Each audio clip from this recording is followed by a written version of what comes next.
Members, a quorum is present. In recognition of the date of September 11th, however, we are going to defer on the prayer and the pledge. We do have a special observance planned for September 11th, so I would like to encourage all members to please come to the chamber. We're going to begin some work now, and in a few minutes we will defer the prayer and the pledge. So we don't need to close the chamber just yet. But we will move on to the first order of business, the reading of the previous day's journal. Assembly Chamber, Sacramento, Thursday, September 10, 2009. The Assembly met at 9 a.m. Honorable Lori Saldana speaks. Mr. Krikorian moves and Mr. Arambula seconds. Reading of the previous day's journal will be dispensed with. Presentations of petitions, there are none. Introduction and reference of bills will be deferred. Reports of committees will be deemed read. Amendments deemed adopted. There are no messages from the Governor nor from the Senate. There are no excused absences today.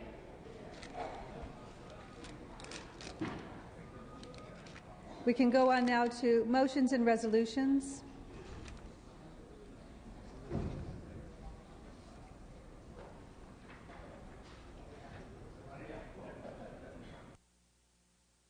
And again, members, we are taking up business, encouraging members to enter the chamber. We're deferring the prayer and the pledge until we have members in the chamber, and we do have a special observance today in honor of 9/11.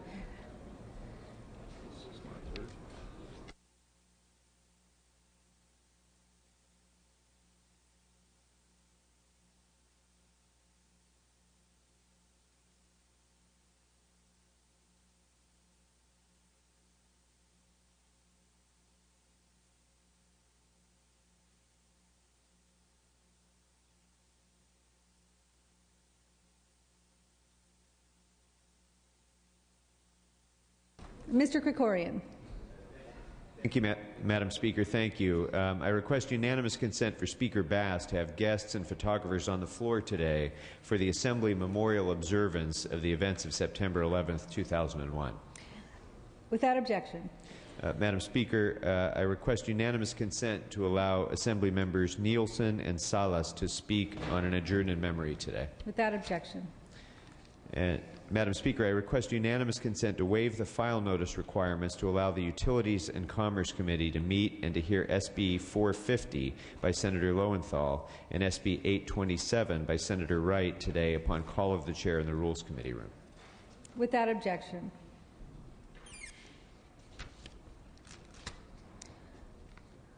We will have additional business to take up in just a few minutes, but we are going to begin our observance now for September 11th. I'd like to ask our guests and visitors in the gallery as well as everyone in the chamber to please stand for this morning's prayer by Father Constantine Papadimos.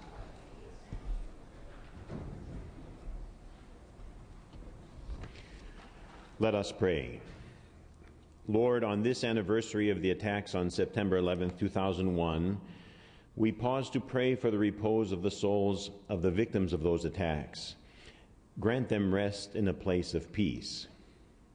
Also, Lord, as we prepare to adjourn for the interim recess, we know that it is easy to be filled with pride, to be harsh, moody, and selfish, but you have created us for greater things. Help us not to not stoop down to things that will spoil the beauty of our hearts. Show us that the best way to show gratitude to you is to accept things with joy, for a joyful heart is the result of a heart burning with love. Amen.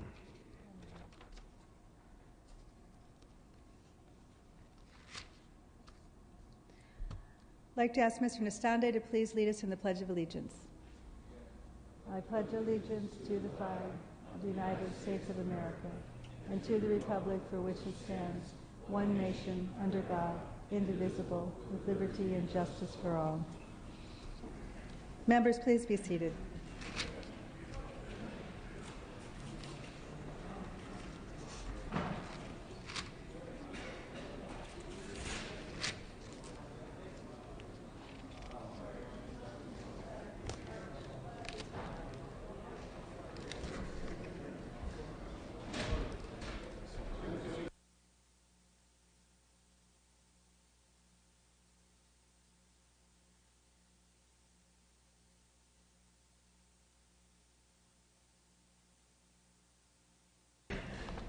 Members, we wish to set aside time today to mark the 8th anniversary of the events of September 11th, 2001. At this time, I recognize Alberto Torrico at his desk. Thank you, Madam Speaker. As you mentioned, today we want to pause and honor and remember the events of 9/11. Today we mark the 8th anniversary. We remember all those who lost their lives in the World Trade Center, at the Pentagon, and on the United Airlines Flight 93, Flight 175, and American Airlines Flight 11, and Flight 77. We remember the bravery of all the first responders who set their own safety aside to save, rescue, and recover others. And we once again commit ourselves to the spirit of sacrifice and service to others that makes America so different and so great. 9/11 showed the worst and the best of the human spirit. But the best of that spirit was what prevailed. And seeing that spirit in action helped us all get through those difficult times. In the aftermath of 9/11, Americans in uniform around the world have put their lives on hold and their lives on the line. Like our first responders at home, they keep us safe and they make us proud. Please join us in a moment of silence to mark this 8th anniversary of September 11th.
Members, at this time, if there are others who would like to make comments on the day, members are welcome to do so. Ms. Harkey. Thank you, Madam Speaker, members. I don't think any of us will ever forget where we were when the first attack happened. I had just gotten out of from upstairs, out of my bedroom, was downstairs preparing some breakfast. It was roughly about 6-ish, I think, in the morning when I heard about the first attack. I turned on my TV really as soon as I could, and I could not believe what I was viewing. I don't think any of us could. I started to cry. My daughter rushed down. You know, we were all just, it was just numbing to see this attack on our country and our people. Nobody knew exactly what was going on. There was just total chaos, and it was very frightening. I felt very unsafe. And the sense of insecurity, I think, that swept over the nation, knowing that we were so vulnerable, that innocent people were taken down, watching those towers fall and just crumble, and watching the people coming out of them was just a mind-numbing experience, and one I will never forget, and I still cry when I think about it. There is evil in mankind. There is real evil. But I think we've pulled together as a country. When things like this happen, it reminds us of who we are, why we're all Americans. And I'm hoping that we never see the likes of this again in our lifetime or our children's. And it's only for being strongly united, whether Republican, Democrat, or anything else, that we come through these things together. And so I think a lesson for this House: remember, we're all in this together. We're all in this state together. and we're all helping to run this nation together. And so that's what I take away from this, the terror at being attacked from outside and the unity that came from within that makes us great and makes us strong. God bless America. Thank you, Ms. Harkey. Mr. Cook. Yeah, to talk about this, I don't think you can do justice to the events of that day. And you know, it's almost analogous, and some of you might find it ironic that I'm going to bring up an occasion, but that day in November when John Kennedy was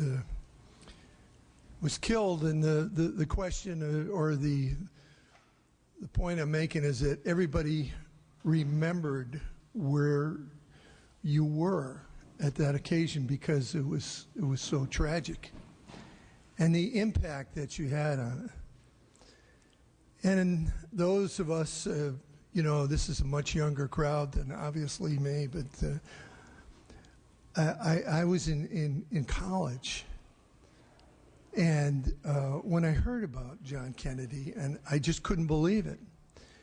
And it was almost the same reaction when 9/11 happened, and yet you just couldn't believe it. But even more so, the magnitude of it because of all those individuals. The fact that we saw it live, many of us on TV.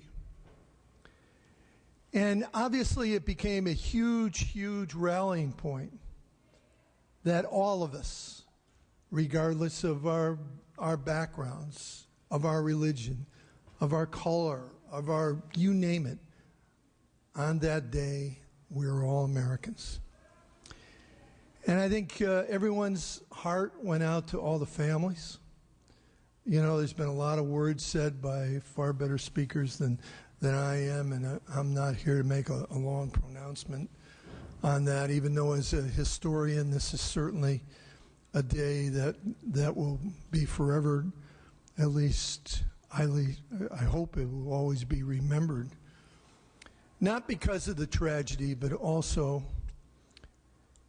as a remembrance of the heroicism that went on with so many people, where people were helping people because it was needed. You know, the firefighters, the police, the first responders, the military, even the people on that plane that crashed in Pennsylvania where they had heard what was going on there. I don't think you're ever going to have a situation like that where a plane is going to crash into a building in the United States, because Americans will never, ever allow that to happen. They will have their throats slit first. They will be knifed. They will be shot because they know the consequences, and they will rise to the occasion for their fellow Americans. And I think what happened that day is very, very sad, very, very tragic.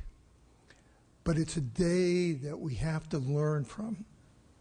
That day when we argue about so many different issues, when we're divided on this and we're divided on that, that was a day that we came together as Americans.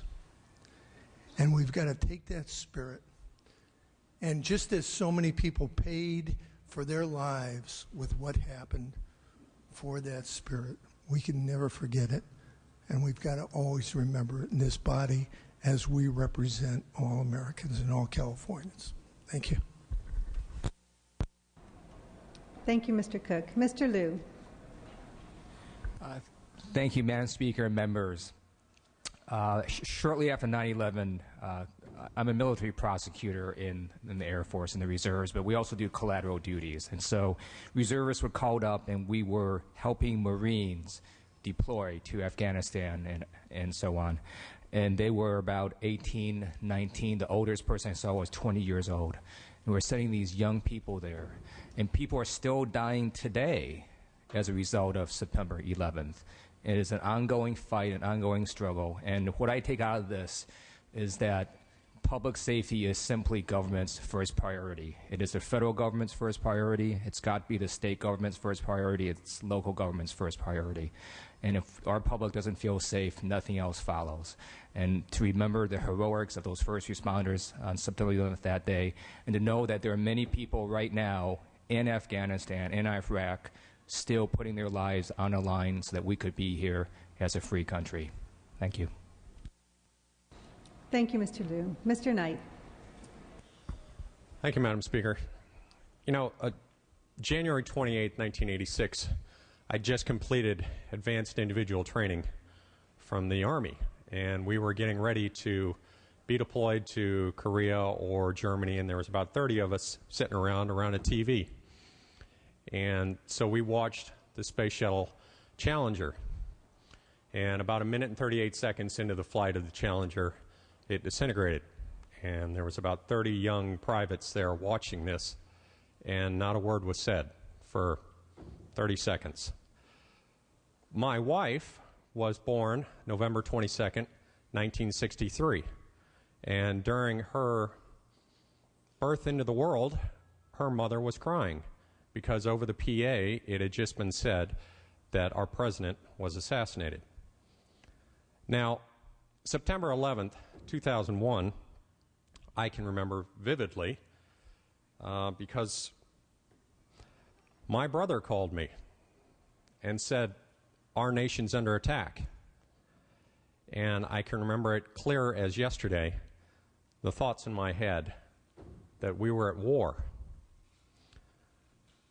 These are the events of our life that we never, ever forget, that we should never forget, because we learn and we move forward so that these things hopefully can't happen in the future. You know, not just the first responders, not just the police officers, the firemen, it's extraordinary people doing those things during these types of events. It could be a secretary that went up 6 floors to help out her friend when she knew that the building had already been hit.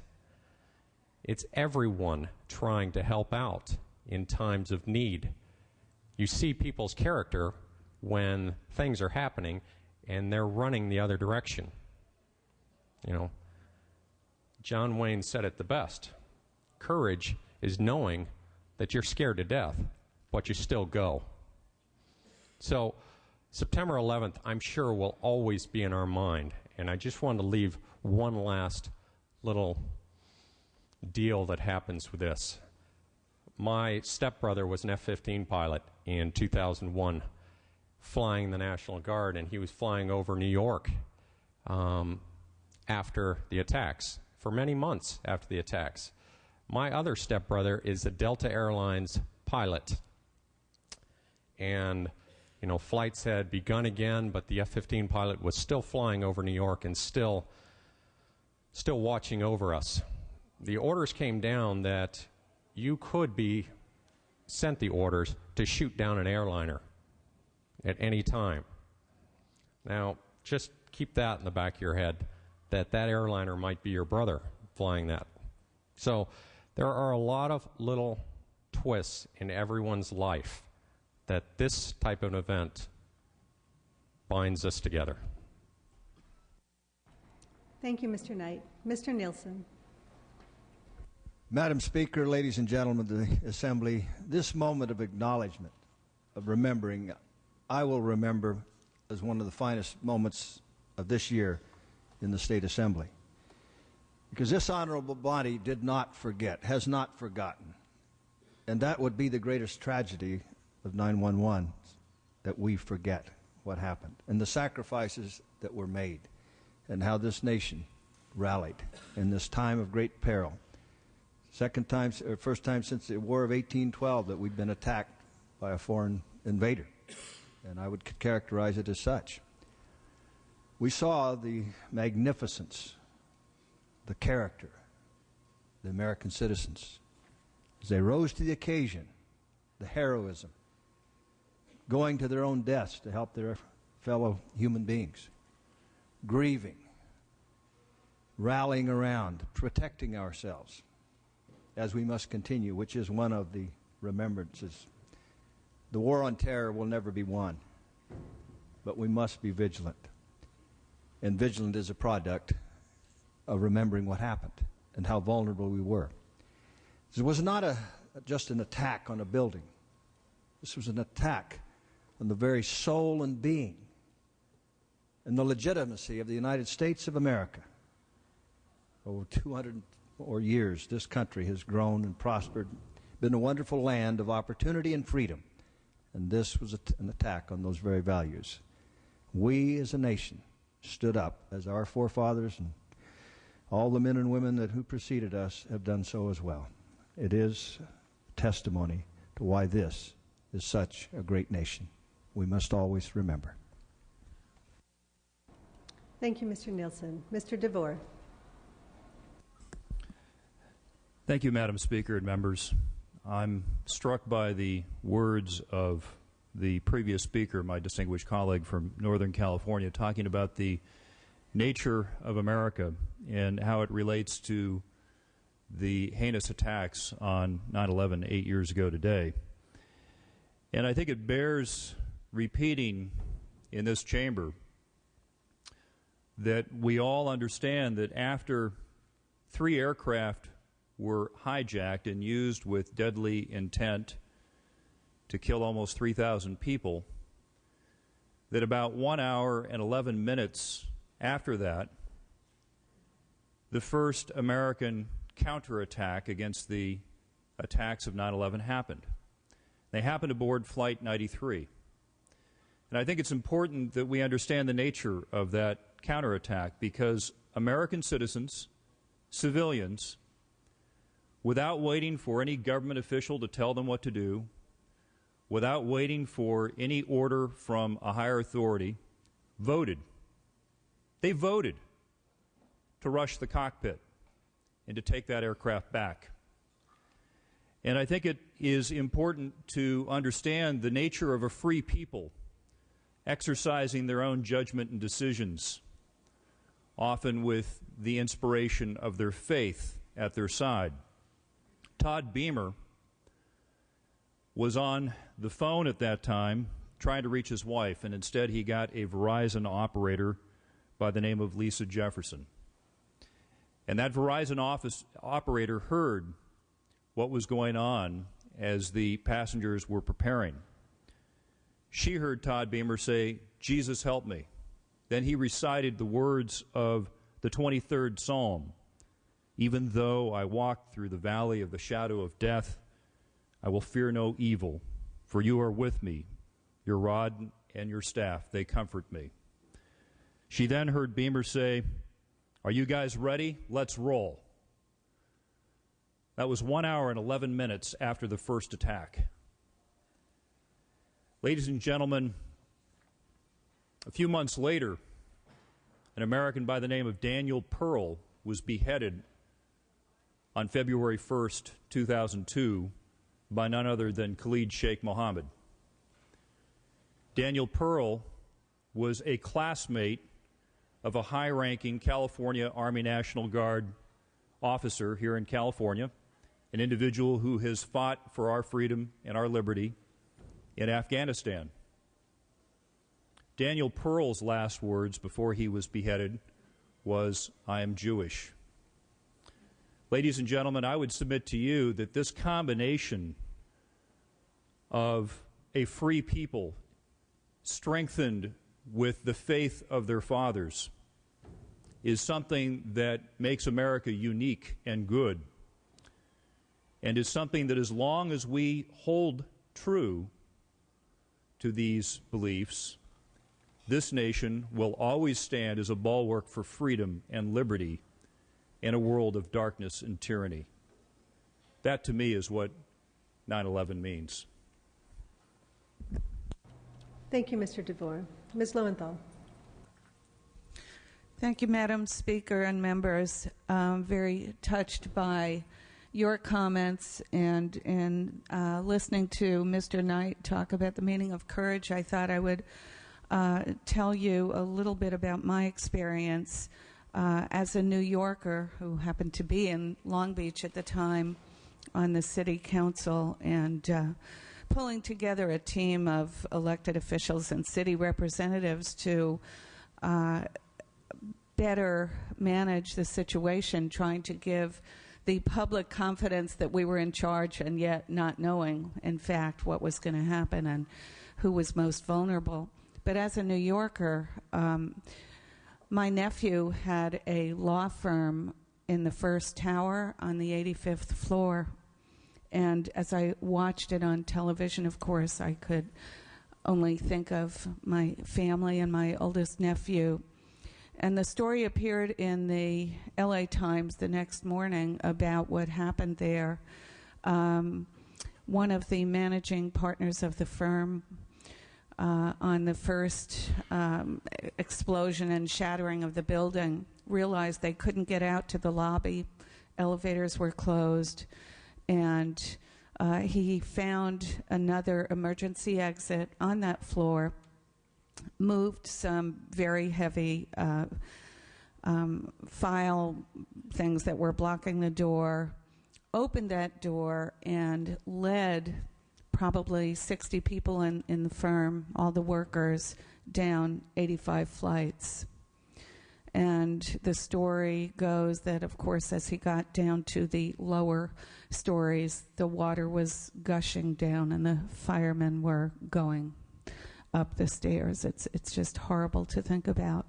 But out of all the people in that firm, only one was lost because of the courage of that person who was able to manage the people and pull them together. And I do also want to say that the consequences are far-reaching today.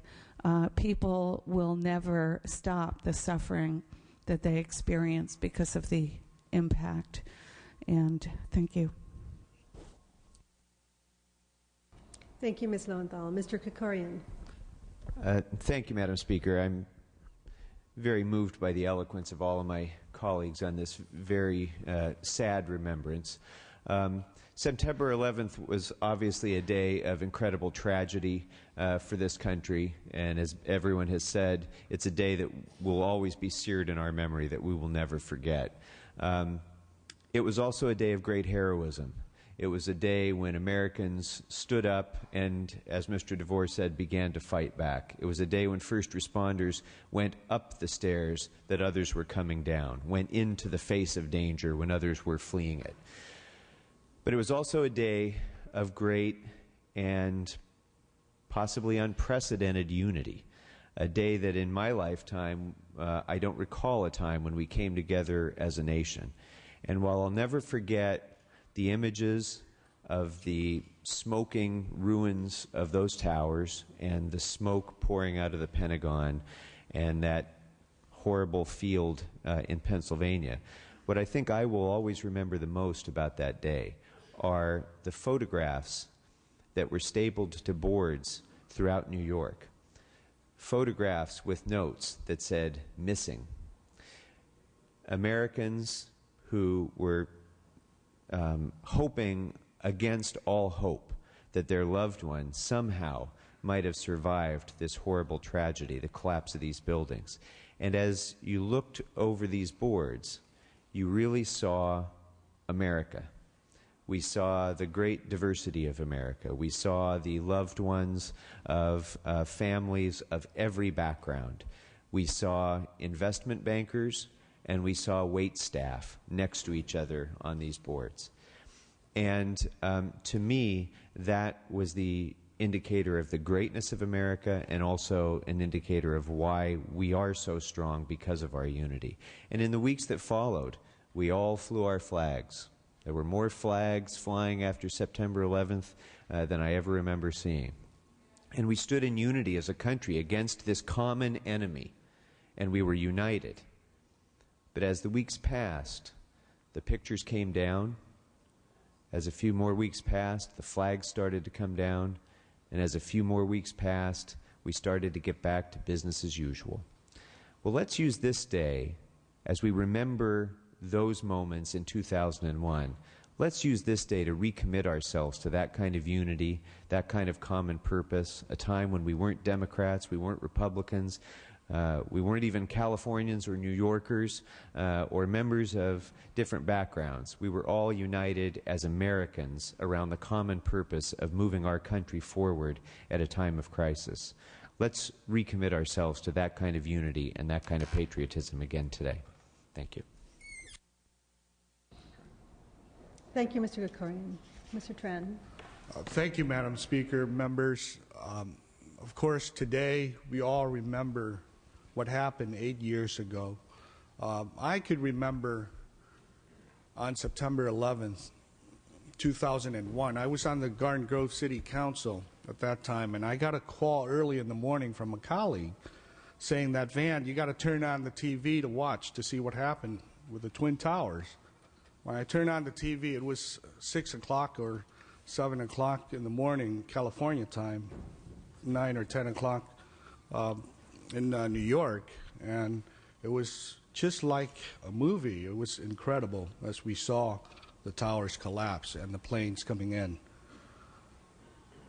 It was also a day, I think, we ought to stress as we commemorate all the victims, but also celebrate what we realize as a country, that the United States of America, with all its diversity, both geographic and ethnic, we are one great family, sharing the same ideals, the same aspiration. And what's so great about our country is that we can come together and realize in time of disaster, in time of crisis, that the values that we share, no matter where we come from, are the values of freedom, the value of liberty, the value of wanting to pursue a life of happiness and to also take care of our children and to provide for all Americans and residents. And I wanted to share with you a story, a personal story as to how this all tied together and what I've learned from it out of 9/11. Right after the tragedy, my community, the Vietnamese American community, just like so many communities across the country, started to do fundraising to help the relatives and the victims and the families of the firefighters and the Port Authority police.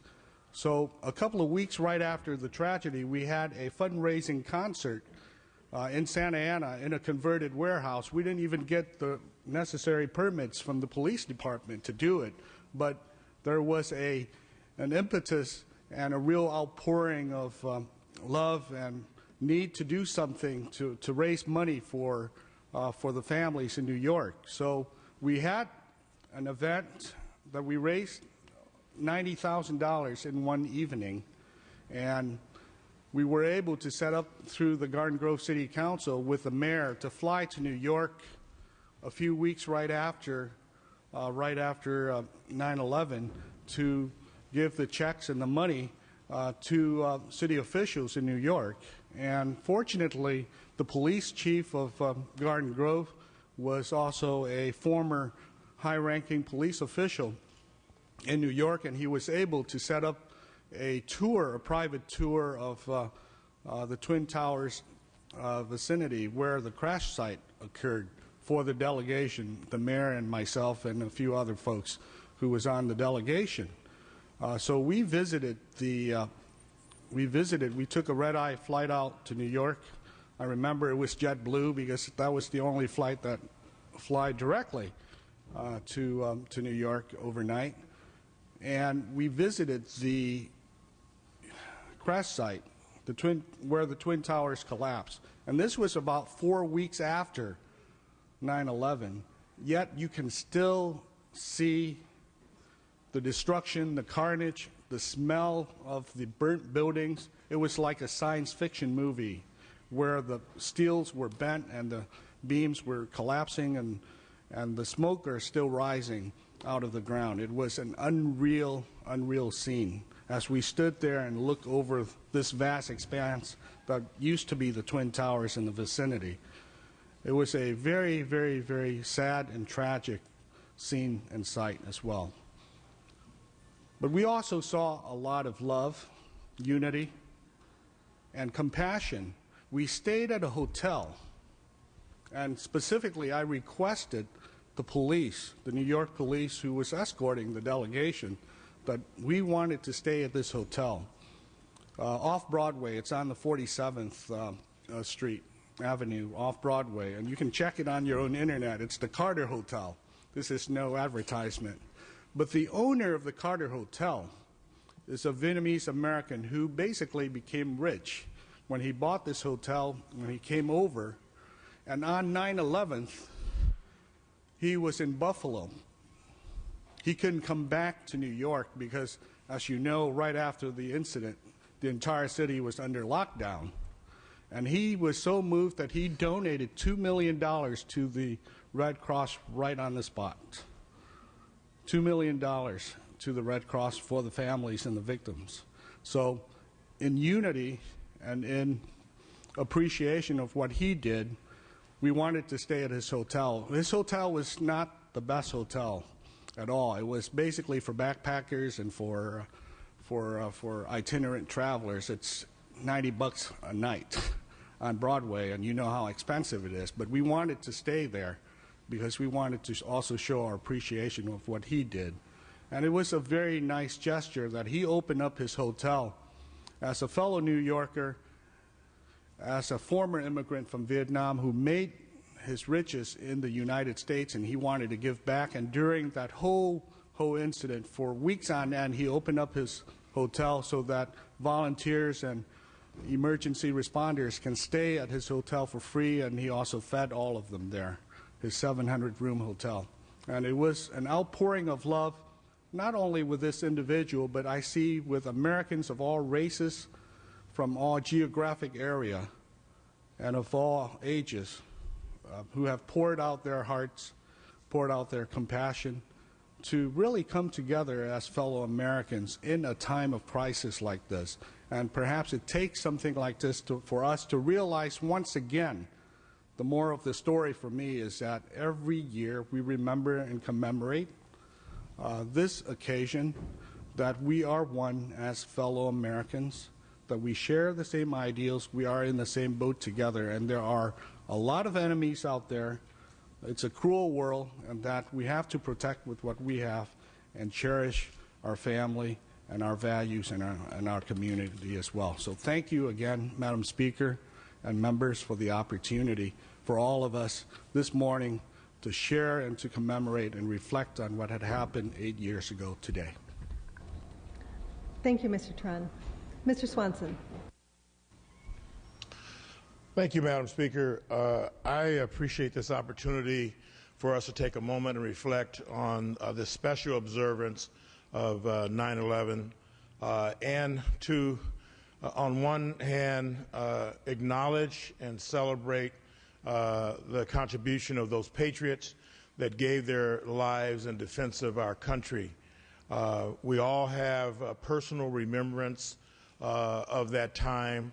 I will share with you very briefly one of mine. On September 10th, my aunt received a phone call from my cousin, Wanda Green, who was a senior flight attendant on Flight 93.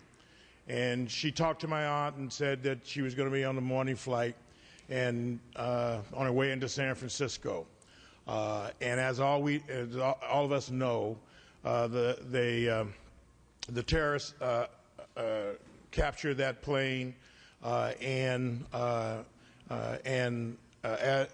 planned on diverting it to our national capital and using it as a bomb to kill and to take lives of those in our national capital. My family, after this tragedy and the receiving of more and more information, we became very convinced that all of those, including my cousin on Flight 93, decided that they would not let that happen.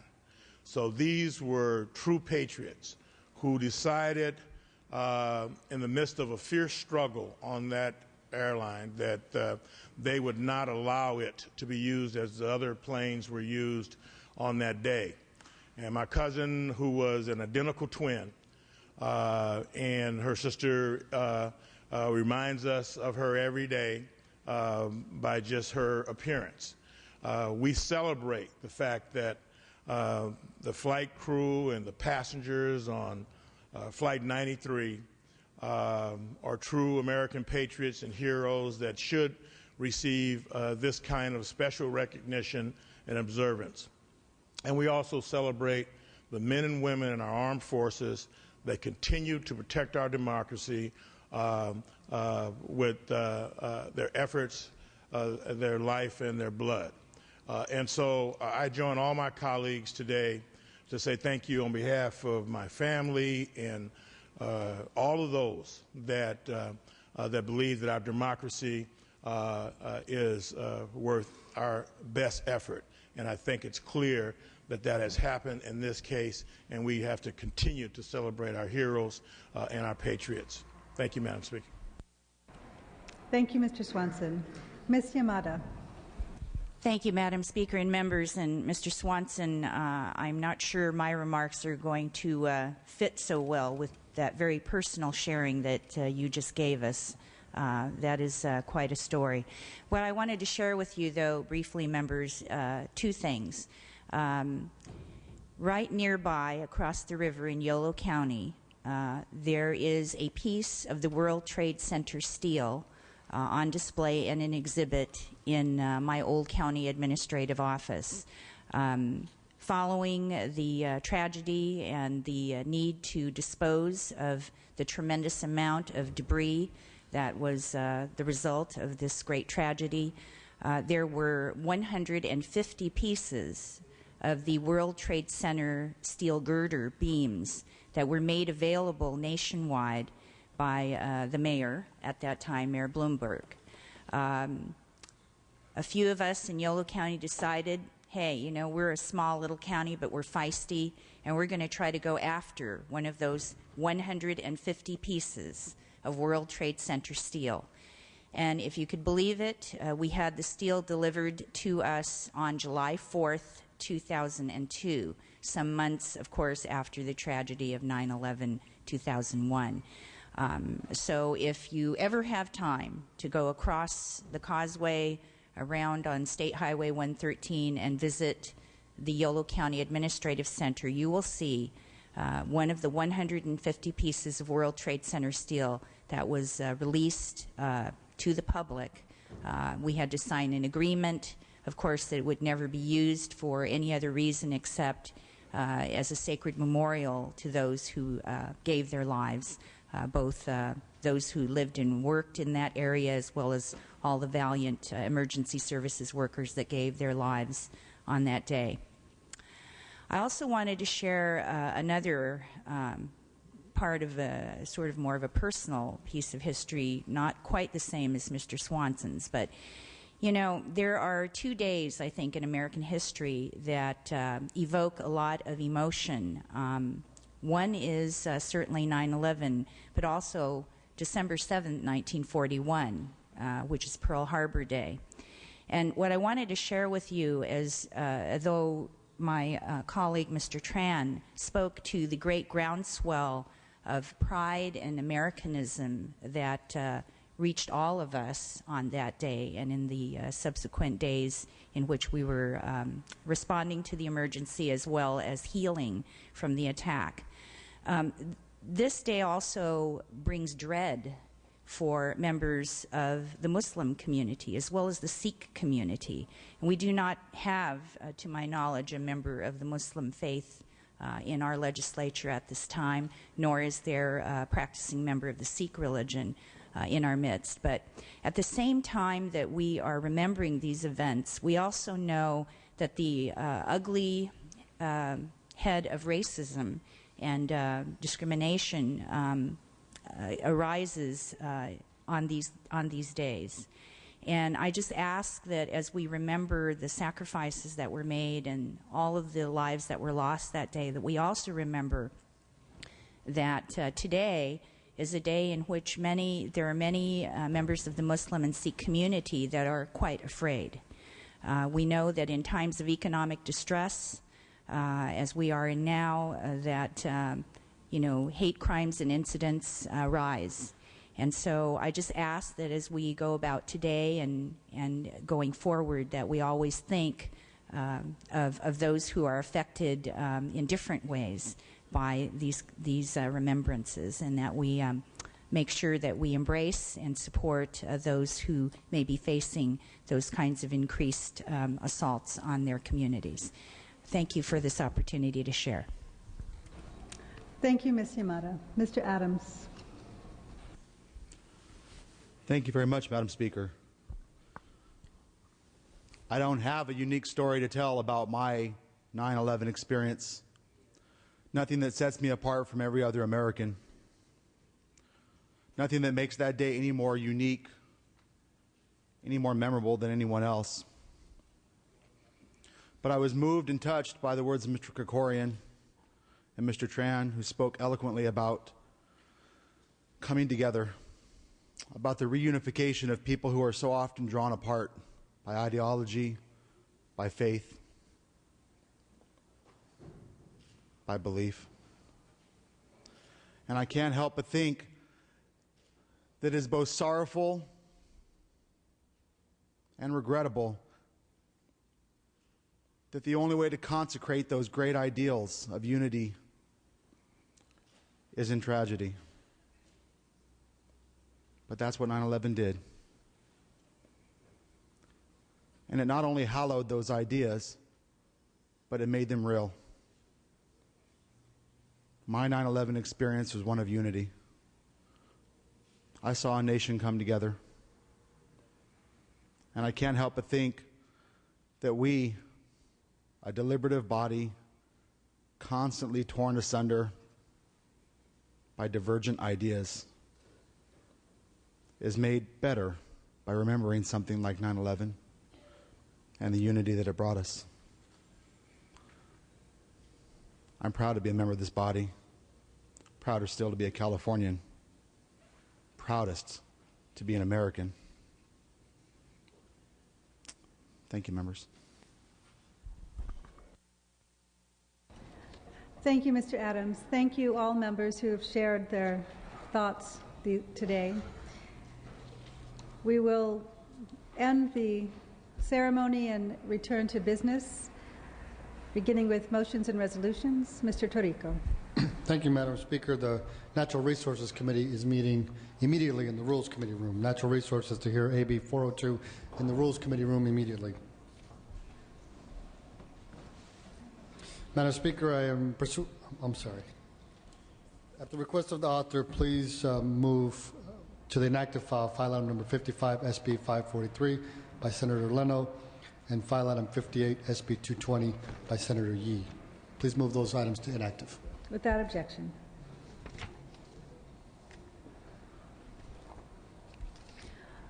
Also, members, pursuant to Assembly Rule 77.2, I'm re-referring file item 29, AB 1053 by Mr. Solorio to the Committee on Public Safety.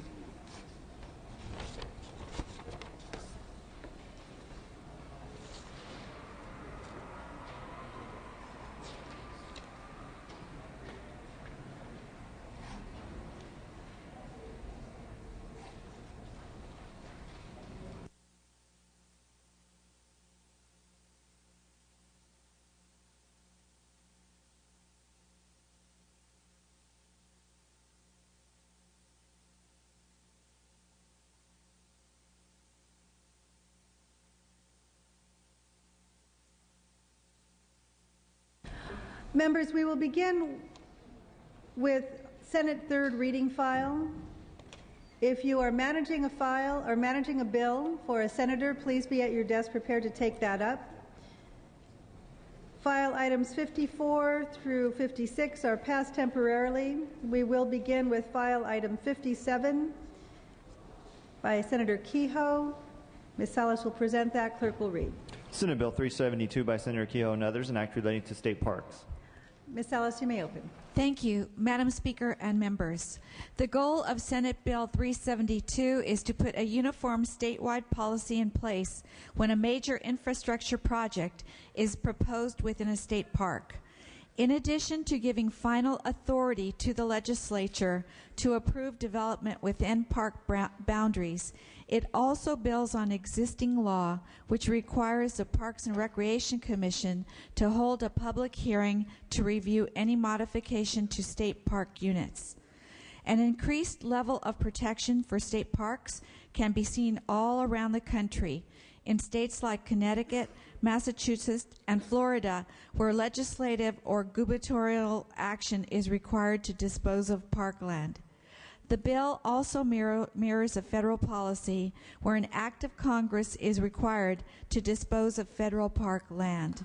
Members, our state parks are everyone's backyard. They represent millions of dollars in public investment and priceless natural resources.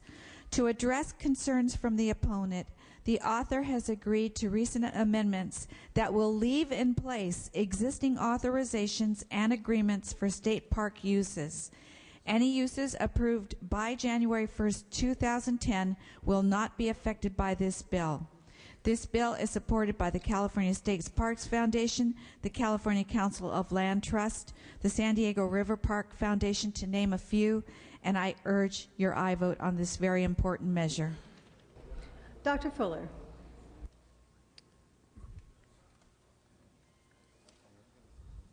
Madam Chair, I rise today in opposition of Bill 372. This measure is intended to stop infrastructure projects and will create new difficulties in improving and maintaining our electrical grid, our transportation corridors, and our water delivery systems. Wanting to ensure there's a process for considering changes to state parks is a worthwhile goal, but there is an existing regulatory review system that provides plenty of opportunity for review and public input. This would allow the legislature to stop much-needed long-term infrastructure projects such as regional transportation projects and utility transmissions using a very simple resolution. Resolutions can be sent directly to the floor of this body without having to go through normal policy committee processes. So, adding to the hurdles for improving aging infrastructure in California is not good policy, and I respectfully urge a no. Thank you. Mr. Hagman. Thank you, Madam Speaker and members. I too must rise to oppose this measure. I came from local government with a state park in our backyard, Chino Hills State Park. We've been working with that state park system for 2 or 3 years for power line transmission. We all know about the detachment power lines. The deal we have worked out with the environmentalist community and with the lovers of the park, including myself, would benefit the state park. You put this much language, you will not have any flexibility to even benefit the state park. We did 2 land swaps in the last 10 years in that region, where the private developers donated several hundreds of acres to connect the dots in a wildlife corridor that everybody wants down there, in exchange for a corner of another piece of land that was less valuable, that was not used by a state park. You take out all the tools in the toolbox to make these state parks a better place. That's why we have a State Parks Commission to look and review what is in the best interest of the state parks. They know about the history of these things. That's where these decisions should be taken up and to run through, not up here in the legislature where politics get involved and you don't know what you're stopping. You're going to be stopping your own power line transmission corridors that you have to provide with this 33% that we're going to be looking up later. If you sit there and vote this in, you will not have those opportunities to fix things later. I urge your no vote. Mr. Jeffries. Thank you, Madam Speaker. I have a question of the jockey. Without objection. Do you, and this is a sincere question, do you know, well, let me state this first. We have a park in my district in Riverside County that the city of Riverside would like to lease from the state before the park is closed up. Do you know if this bill will prohibit long-term leases of state parks to local government who would like to keep a park open? Well, what it does is it puts a statewide policy in place for review of whether or not an intended use is going to be consistent with what the purpose of the park is. So I don't know about that particular situation, but it would appear to me, if it's just a matter of a county taking over the state's jurisdiction for the same purpose, it does not seem to me that that would impede it. I do think that it would have to go before the Parks and Recreation Commission to go before public review, as is the process now. It's currently the process to see if it was consistent and to get also the input of the community and the citizens of California as to whether or not that change would be one that was consistent with the underlying use of the park for public purposes for recreation. Very good. Thank you. On my own time. Members, in our analysis, it indicates that if in a scenario where the state closes a state park, which we are supposed to have a list any day now, actually we were supposed to have it probably Monday or Tuesday of all the state parks that are going to be closed, but we may not have it till we all leave here tonight.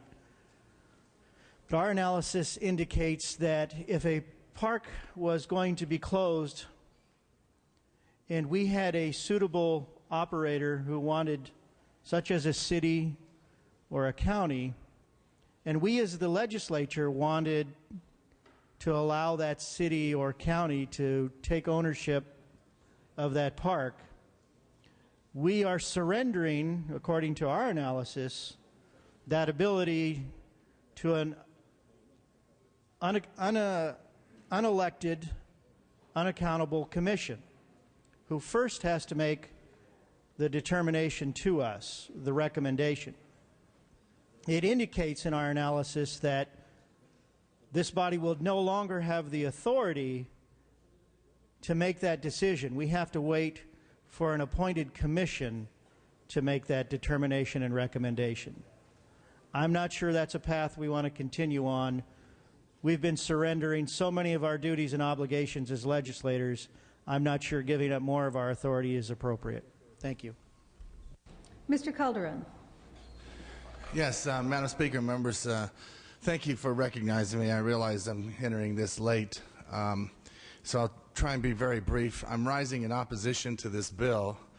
I will tell you that I will support this bill if it could be joined with some amendment to simply abolish the State Parks Commission. We don't need both. If the State Parks Commission is going to make these decisions, is going to have the jurisdiction that it currently has to manage and steward our parks, that's good. But if then every one of their decisions, or nearly everyone, comes to the legislature, I don't know what we need the commission for.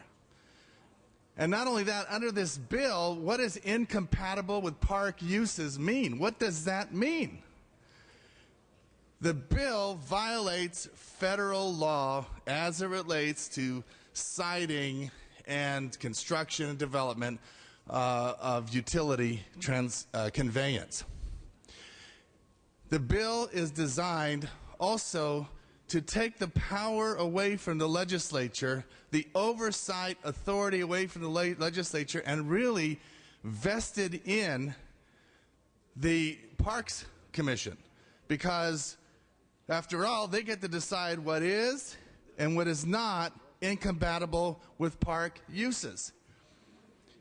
We're going to see probably a number of bills, one important one, which is going to take the state's role out of the development of energy policy in the state when you're presented with a government reorganization plan that is definitely going to come up. But once the legislature gives up that authority, it will never get it back. We always have the authority to review decisions related by state agencies and commissions.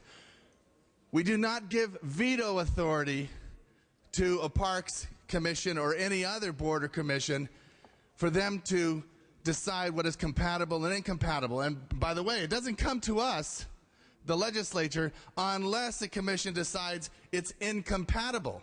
So we're giving veto authority to this commission. We're giving up authority to the legislature, maybe perhaps even unconstitutionally in terms of unauthorized delegation of authority. And I think this is a very bad bill, violates federal law. It's bad policy. I want to protect the parks. Everyone protects the parks. Everyone wants to have the parks there for ourselves in the future, for our kids and everything else. But let's not ruin the state in terms of these bills that are coming through in the last day of session, although this wasn't introduced last day, but they're coming up in the last days of session. And we're being asked to vote on these things when there are very long-term consequences to what we do. And I ask for a no vote. Mr. Gaines. Thank you, Madam Speaker and members. I, too, have the same concerns. When we're right at the brink of potential park closures throughout the state of up to 100 parks, and looking at alternatives on how we keep parks open. We're looking at public-private partnerships. We're looking at local government potentially. We're going to lose that authority with this legislation. So I'm very concerned about it. We need to figure out how we're going to keep these parks open in the state of California. I'd urge a no vote. Seeing no further debate or discussion, Ms. Salas, you may Yes, close. thank you very much. Well, I'm sorry that my colleague on my side of the aisle arrived here late and does not understand the goal of this bill. The goal is to put in a uniform statewide policy so that when a major infrastructure project is proposed, that in addition to having the Park and Recreation Committee review it, the final authority is the state legislature. And I think that that's a very important protection on our state parks that have been assaulted over time. They're the path of least resistance.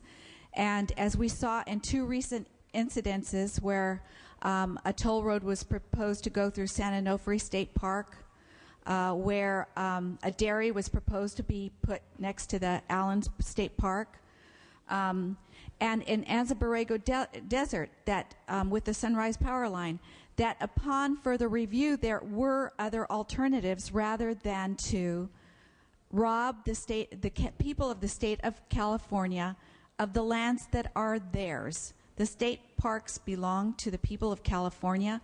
This body should do all to protect that, and I urge your vote. Clerk will open the roll. All members vote who desire to vote. All members vote who desire to vote. All members vote who desire to vote.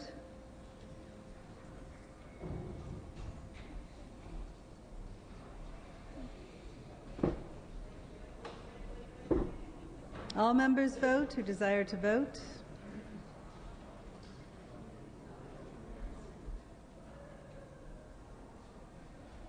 Ms. Salas moves a call. File item 58 is passed and retained. File item 59 is passed temporarily. File item 60 is passed and retained. File item 61 is passed temporarily. File item 62 is passed temporarily. We'll take up file item 63, SB 829. Clerk will read. Senate Bill 829 by the Senate Committee on Governmental Organization and Act relating to gambling. You may open, Mr. Block. Thank you, Madam Speaker. SB 829 provides the California Gambling Control Commission with authority to administrate oaths of office to new commission members and employees, allows the commission to certify official acts in connection with business of the commission, and allows them to certify the oaths to a new executive director. This bill does not give the commission any additional power to act. It only gives it formal power to certify that a certain action was an official act of the commission. Examples of official acts include the issuance of a license, denial of a license, and adoption of regulations. The bill has received no votes and has no known opposition. It just clarifies the power of the California Gambling Control Commission. I ask for your aye vote. Seeing no discussion or debate, clerk will open the roll. All members vote who desire to vote.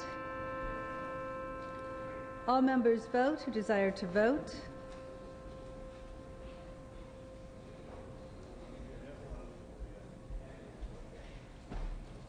Clerk will close the roll. Tally the votes. Ayes 57, noes 0. The bill passes. File item 64 is passed and retained. File item 65 is passed temporarily. File item 66 is passed temporarily. File item 67, Ms. Torres is prepared to take that up. For Senator Kehoe, clerk will read. Senate Bill 813 by Senator Kehoe, an act relating to community development. Ms. Torres, 1 moment, please. We'll need to pass temporarily on this item.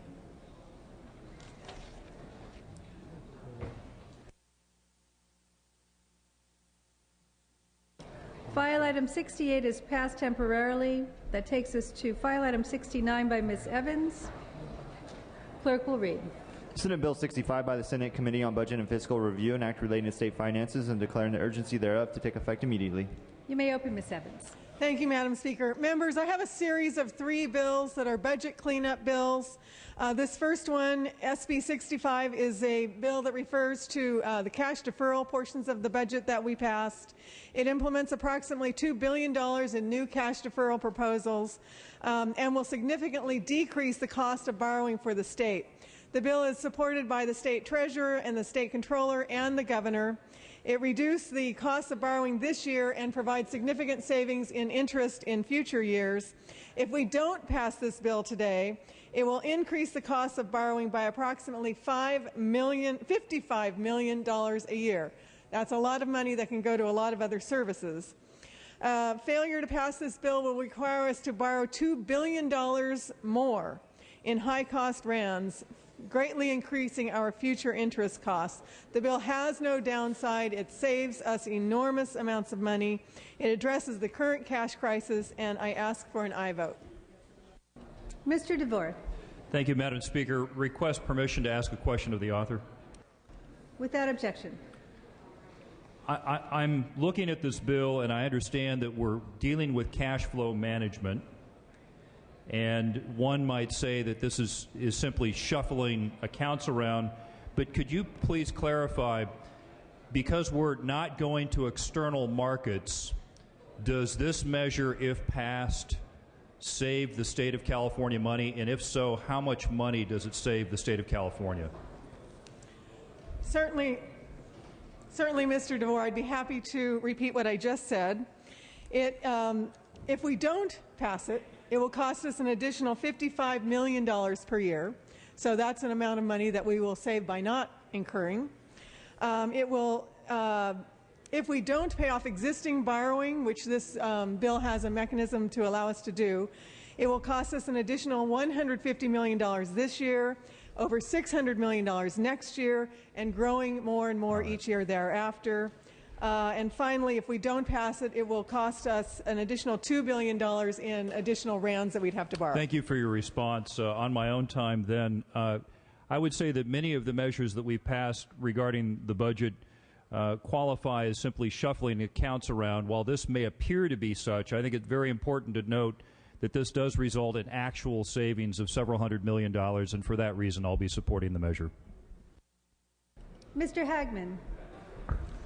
Thank you, Madam Speaker. Members, I just want to make sure that the caucus knows we are not doing a drill on the next couple of bills, so you can vote your conscience on these items. Thank you, Madam Speaker. Seeing no discussion or debate, out in the back. Ms. Huber. 1 moment, Ms. Huber, please. If you could please keep your conversations down, or better yet, take them out of the chamber, and direct your attention to the bill that's being presented. That would be appreciated by all involved. Ms. Huber. Thank you, Madam Speaker and members. And along the lines of my Republican colleagues voting their conscience, I want to make sure that you know that in this bill is also an exemption on the HUDA deferrals for small counties with populations of less than 40,000. That is almost the entire public works departments for the small counties that I and some of my Republican colleagues also represent. So in addition to saving us money with this bill, we're also helping out our smaller counties. So I urge your aye vote. Mr. Calderon. Yes, Madam Speaker, I rise in support of this. Urge my colleagues to vote. And to note, I thought Republicans always voted their conscience. Seeing no further discussion, Ms. Evans, you may close. Thank you, Madam Speaker. I appreciate the debate on this bill. As I said earlier, it will save us money. It is simply cleanup from the budget bills that we passed earlier on a 54 vote. And it is certainly fiscally conservative in that it conserves our finances. I ask for your aye vote. Clerk will open the roll. All members vote who desire to vote.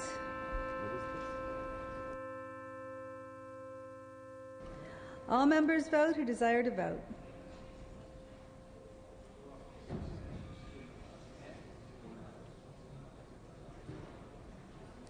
All members vote who desire to vote.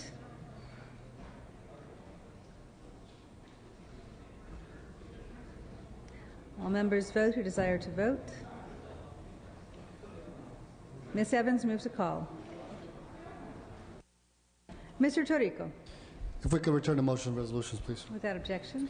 Madam Speaker, at the request of the following authors, please send the following bills to the inactive file. File item number 17, AB 680 by Mr. Hall. File item 77, SB 82 by Ms. Hancock. File item 80, SB 515, also by Ms. Hancock. And file item 62, SB 289 by Senator Duchesne. Clerk will note. Madam Speaker, I request unanimous consent to waive the file notice requirements to allow the Public Safety Committee to meet and hear AB 1053 by Mr. Solorio. Without objection. File item 70 is passed temporarily. We'll continue with file item 71 by Ms. Evans. Clerk will read. Senate Bill 67 by the Senate Committee on Budget and Fiscal Review, an act relating to local government finance and declaring the urgency thereof to take effect immediately. You may open, Ms. Evans. Thank you, Madam Speaker. Members, SB 67 implements technical changes that are necessary for the Proposition 1A suspension and securitization that we approved in our July budget package. This bill reduces the cost of securitization for local government. These changes were developed with local government, bond council, the governor's office, and other interested parties, and the bill is supported by the treasurer and by the governor. Without this bill, members, multiple JPAs could move forward with securitization bond sales instead, which would greatly increase the cost to the state. And the problem is that existing law was drafted too restrictively, and it prevented the treasurer and local governments from negotiating the lowest possible rate for securitization bonds. This bill redrafts this current law so that they can go out and do that. The changes will save the state hundreds of millions of dollars in administrative and interest costs. In addition, the original legislation included a very complex timetable, and in discussion with local governments, it was determined that the timing for some pieces was likely to actually prohibit the securitization to take place. So this bill will correct and streamline that timetable. If we don't pass this bill, and again, this is one on urgency, it would drastically reduce the likelihood that cities and counties could accomplish securitization, and they would then be at risk of losing an additional $2 billion that they were expecting to be able to securitize. And if you remember from our discussions in the July budget, this was something we promised them as protection because we had to take their Prop 1A monies away in order to solve our state budget problems. So I would respectfully ask for your aye vote. Mr. Blakesley. Thank you, Madam Speaker. Members, I too rise in support, as this is a necessary effort on our behalf to make sure we mitigate and minimize potential negative consequences of what was a very difficult choice we all made, and we want to work closely with our local communities to ensure that we move forward on this promptly. I urge an aye vote. Seeing no further discussion or debate, you may close, Ms. Evans. Again, a bill that is very important to all of our local governments. I respectfully ask for an aye vote. Clerk will open the roll. All members vote who desire to vote. All members vote who desire to vote.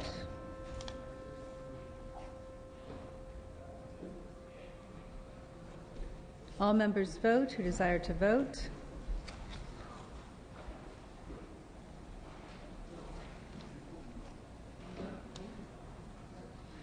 All members vote who desire to vote.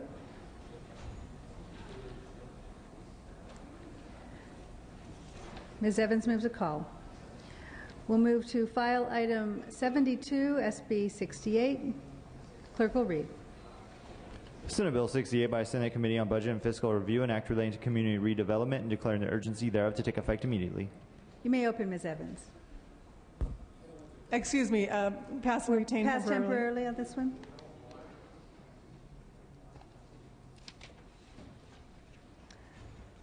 We'll go back to file item 70. Mr. Perez is prepared to take that one up. Clerk will read. Senate Bill 66 by Senator Price and others, an act relating to corporations, making an appropriation therefore and declaring the urgency thereof to take effect immediately. You may open, Mr. Perez. Good morning, members, and thank you, Madam Speaker. This bill makes technical changes in certain budget language related to the Small Business Loan Guarantee Program. More specifically, SB 66 deletes the existing budget provisions and instead reverts $8.3 million from the Small Business Expansion Fund to the general fund for the purpose of meeting other financial obligations of the state. This allows the existing program to continue to serve California's small business community. The smaller amount of funds of the Small Business Expansion Fund will reduce the number of small businesses served. However, unlike the previous budget language, the program remains intact. There is no known opposition, and I ask for your aye vote.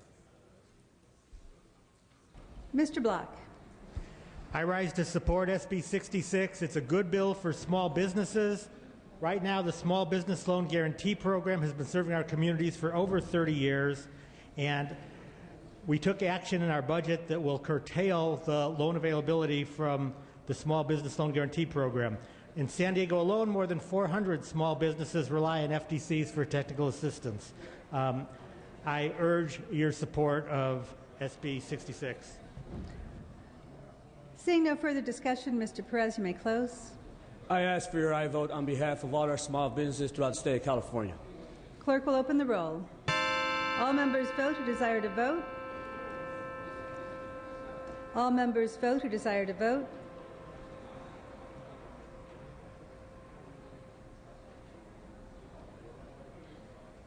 All members vote who desire to vote.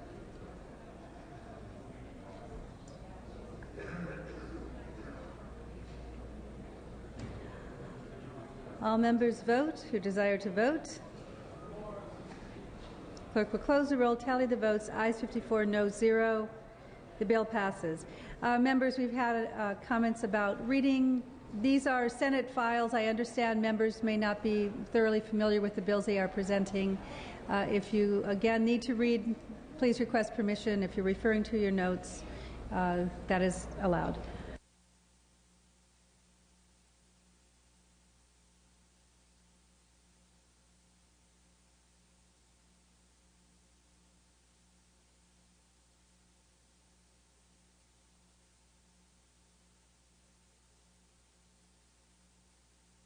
On the previous bill is 54-0 on the urgency, 54-0 on the measure. The measure passes. Mr. Jeffries, please state your inquiry. Madam Speaker, it's my understanding the rules allow a member to read their notes without permission, but they must seek permission to read a paper. But they are allowed to read their notes without permission. As I said, you may refer to your notes. If you are not familiar with the bill, if you are managing a bill for a senator and you are referring to notes, then you do not need to request permission. Thank you, Madam Speaker.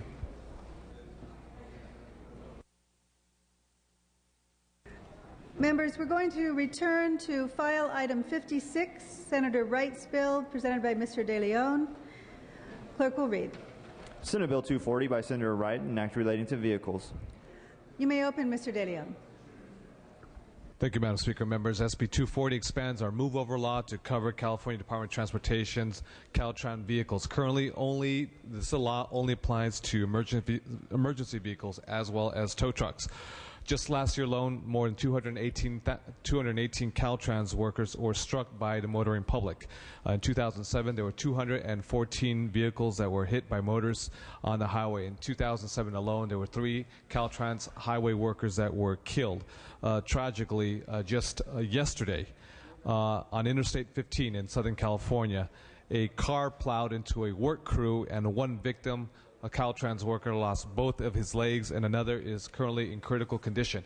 This is a measure that I carried last year, and unfortunately it was vetoed by the governor. We made some clarification amendments for this measure. This is a very important measure because, again, last year in 2007 we lost DeJuan Bush out here in Interstate 580 who was killed. We also lost John Nadenbauer on Highway 5 up near Elk Grove, and we've got to do everything that's possible to protect our Caltrans workers. Members, I respectfully ask for an aye vote. Mr. Hagman. Thank you, Madam Speaker. Members, I do also support this bill. We did hear it in public safety. It's a good public safety provision for our state and county workers, and I request your aye vote as well. Seeing no further discussion, Mr. De Leon, you may close. I respectfully ask for an aye vote, Madam Speaker. Clerk will open the roll. All members vote who desire to vote. All members vote who desire to vote.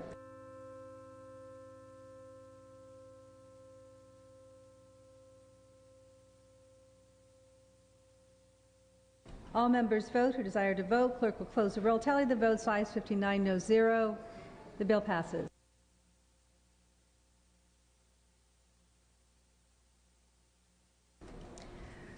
Members, we will now move to file item 67, Senate Bill 813 by Senator Kehoe. Ms. Torres will present. Clerk will read. Senate Bill 813 by Senator Kehoe, an act relating to community development. Ms. Torres, you may open.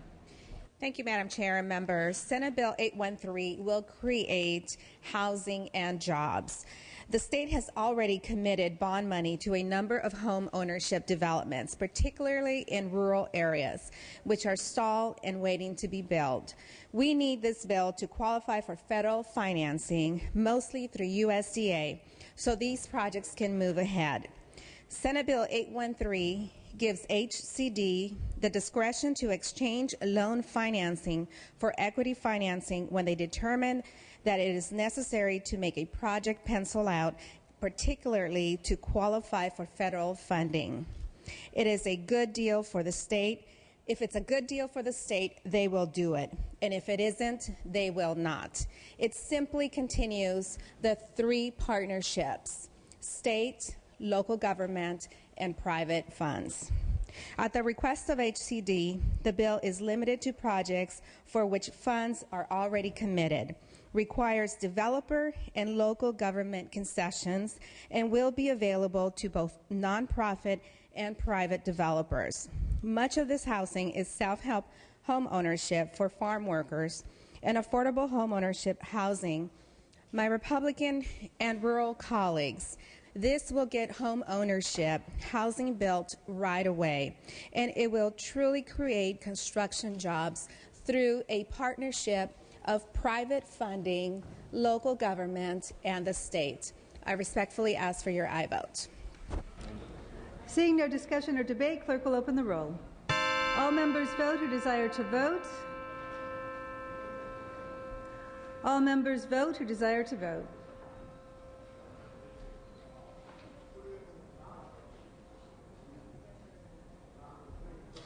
All members vote who desire to vote.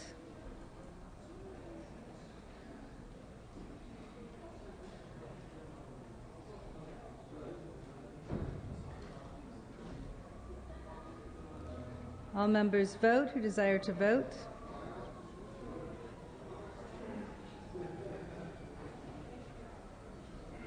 Are these members?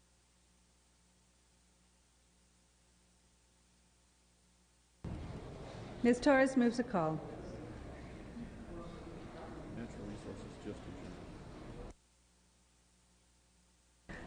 We will move to file item 76 by Senator Alquist. Clerk will read. Senate Bill 81 by Senator Alquist and others, an act relating to regional occupational centers or programs and declaring the urgency thereof to take effect immediately. You may open, Mr. Liu. Thank you, Madam Speaker and members. SB 81 is a non-controversial bill that simply requires that a regional occupational center or program established and maintained by school districts as a joint powers agency receive its operating funds directly from the County Office of Education of the county in which it is located. There is no opposition, and it's supported by numerous educational groups, including the Association of California School Administrators and the California Federation of Teachers. We respectfully request an aye vote. Seeing no discussion or debate, clerk will open the roll. All members vote who desire to vote. All members vote who desire to vote. Clerk will close the roll, tally the votes. Ayes 59, noes 0 on the urgency. Ayes 59, noes 0 on the bill. The bill passes.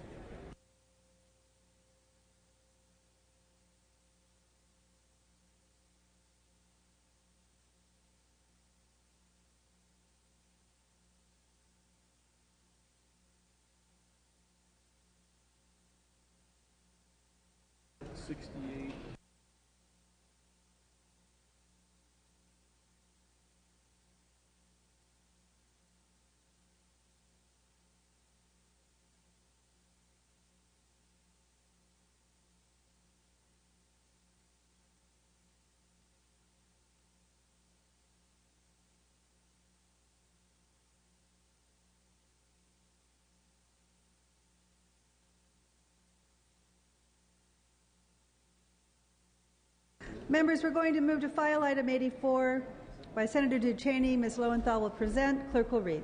Senate Bill 499 by Senator Duchesne, an act relating to health facilities and make an appropriation therefore. You may open, Ms. Lowenthal. Thank you, Madam Speaker. SB 499 holds hospitals accountable to existing seismic compliance deadlines. The bill does three things. It brings the most current reclassification system up to date with current building codes. It adds additional reporting requirements that will help the legislature understand the impact of the seismic deadline should hospitals not be able to complete the construction required, and it adds a penalty for hospitals that don't report their information.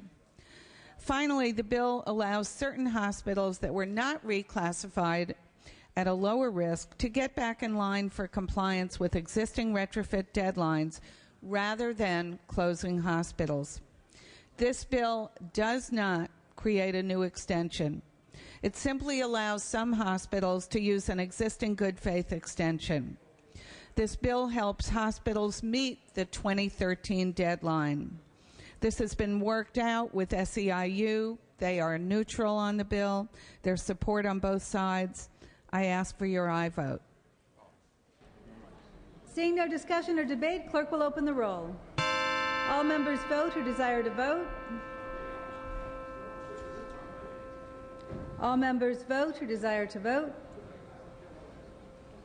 Clerk will close the roll, tally the votes. Ayes 67, noes 0. The bill passes. Ms. Lowenthal. Madam Speaker, I'd like to ask for immediate transmittal to the Senate. Without objection.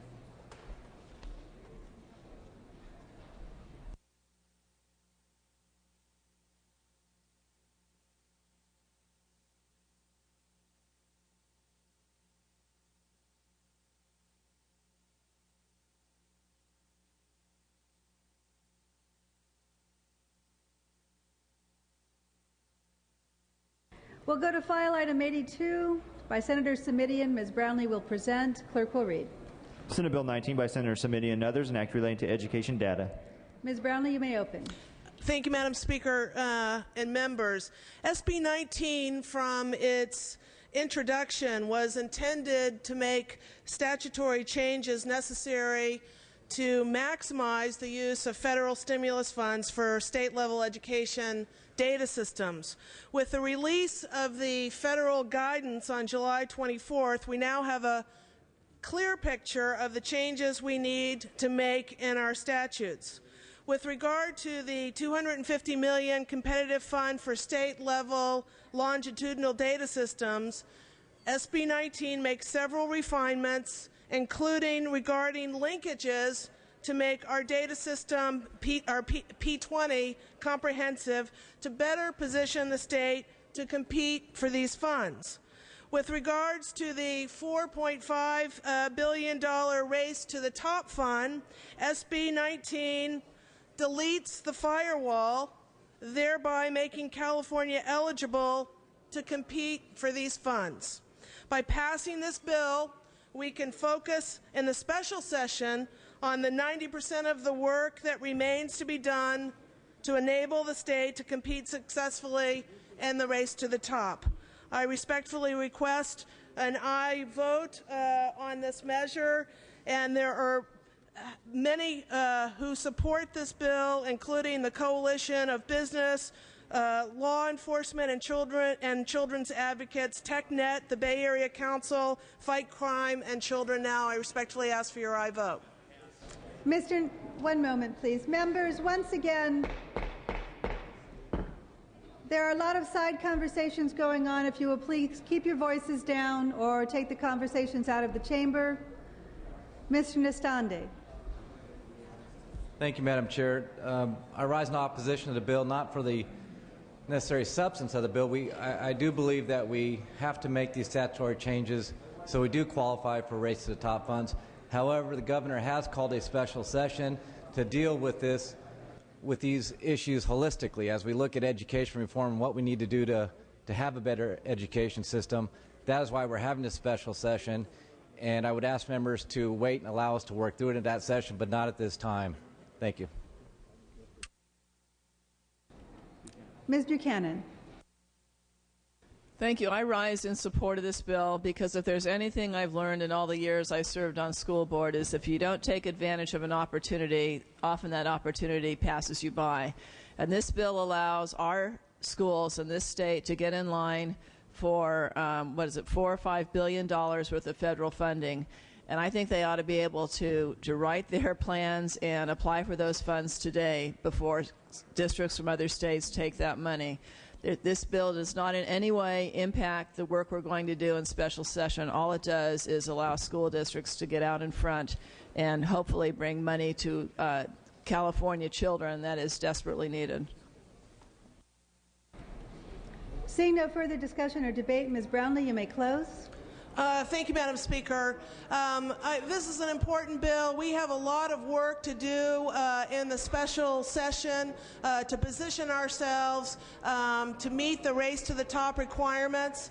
And I just want to say, because I have this opportunity, I feel a sense of urgency, and I'm looking forward to working with my legislative colleagues in the special session to come to an agreement of how we can meet the Race to the Top requirements.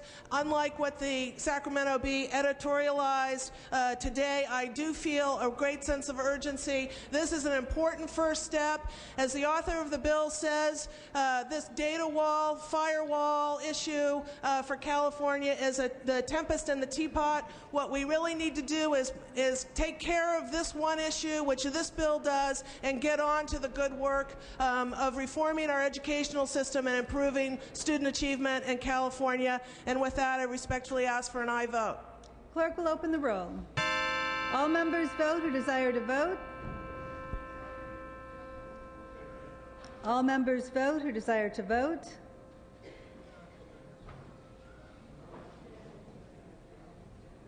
All members vote who desire to vote. Clerk will close the roll. Tally the votes. Ayes 43, noes 17. The measure passes. Ms. Brownlee? I also ask for immediate transmittal to the Senate. Without objection. Thank you. Members, we're going to return to file item 65 by Senator Ashburn. Mr. Chesbrough will present. Clerk will read. Senate Bill 726 by Senator Ashburn and others, an act relating to medicine. That's passed temporarily.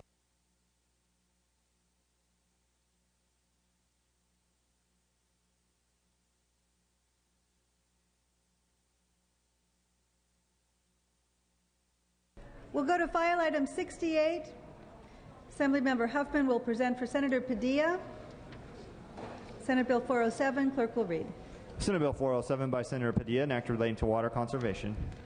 You may open, Mr. Huffman. Thank you, Madam Speaker. This bill will require the changing out of high water use bathroom plumbing fixtures, including the toilet, shower head, and faucets, with modern high-efficiency fixtures in all commercial, residential, and multifamily properties. This is an important step as we attempt to meet our water use efficiency goals, and we know that being in the third year of a drought and feeling the impacts of that statewide, we cannot afford to have inefficient water use. This is a small but important step we can take towards better managing our limited water resources, and I request your aye vote. Seeing no discussion or debate, clerk will open the roll. All members vote who desire to vote. All members vote who desire to vote.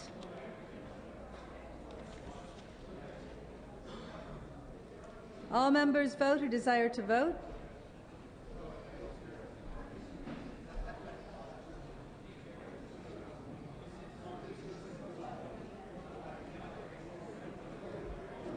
All members vote who desire to vote.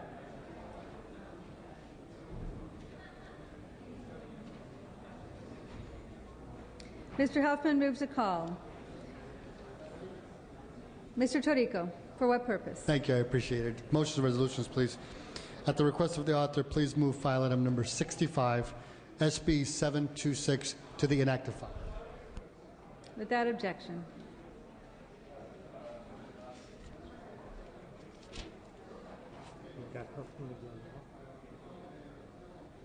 We'll continue with file item 73. Mr. Huffman will present for Senator Lowenthal. Clerk will read. Senate Bill 546 by Senator Lowenthal and others, an act relating to oil and make an appropriation therefore. One moment, Mr. Huffman. Members, once again, please be quiet in the chamber while we're presenting bills. Mr. Huffman, you may open. Thank you, Madam Speaker. In California, we generate approximately 150 million gallons a year of used oil. And of this, we recycle about 59%. We re-refine only 10%. We can do better, members, and that's what this bill is all about. It makes several changes to the collection and reuse of used oil. The goal is to encourage the best and safest use of that reused oil, and also to reduce toxic air pollution resulting from some uses of used oil. The fee and incentive structure that this bill adjusts has not been changed since 1991. The increase in that fee is supported by those who pay it.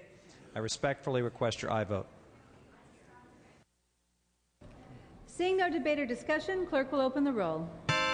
All members vote who desire to vote. All members vote who desire to vote.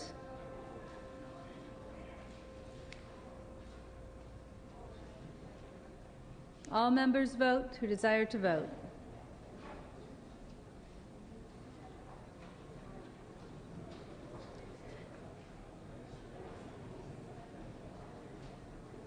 Mr. Huffman moves a call.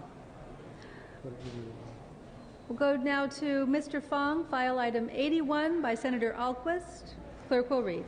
Senate Bill 769 by Senator Alquist, an act relating to federal funding and declaring the urgency thereof to take effect immediately. Mr. Fong, you may open. Thank you, Madam Speaker and members. I'm presenting SB 769 again, but now with an urgency clause. This bill specifies how recent federal supplemental appropriations bill funding shall be distributed through the state and local collaborative plan for emergency preparedness to be used for responses to H1N1, otherwise known as the swine flu. SB 769 ensures that local departments will receive a reasonable share of the funds to allow them to prepare for and respond to any H1N1 outbreak. This measure has no opposition and is sponsored by the Health Officers Association of California and was voted unanimously a couple of days ago. I respectfully request your aye vote. Seeing no discussion or debate, clerk will open the roll. All members vote who desire to vote. All members vote who desire to vote.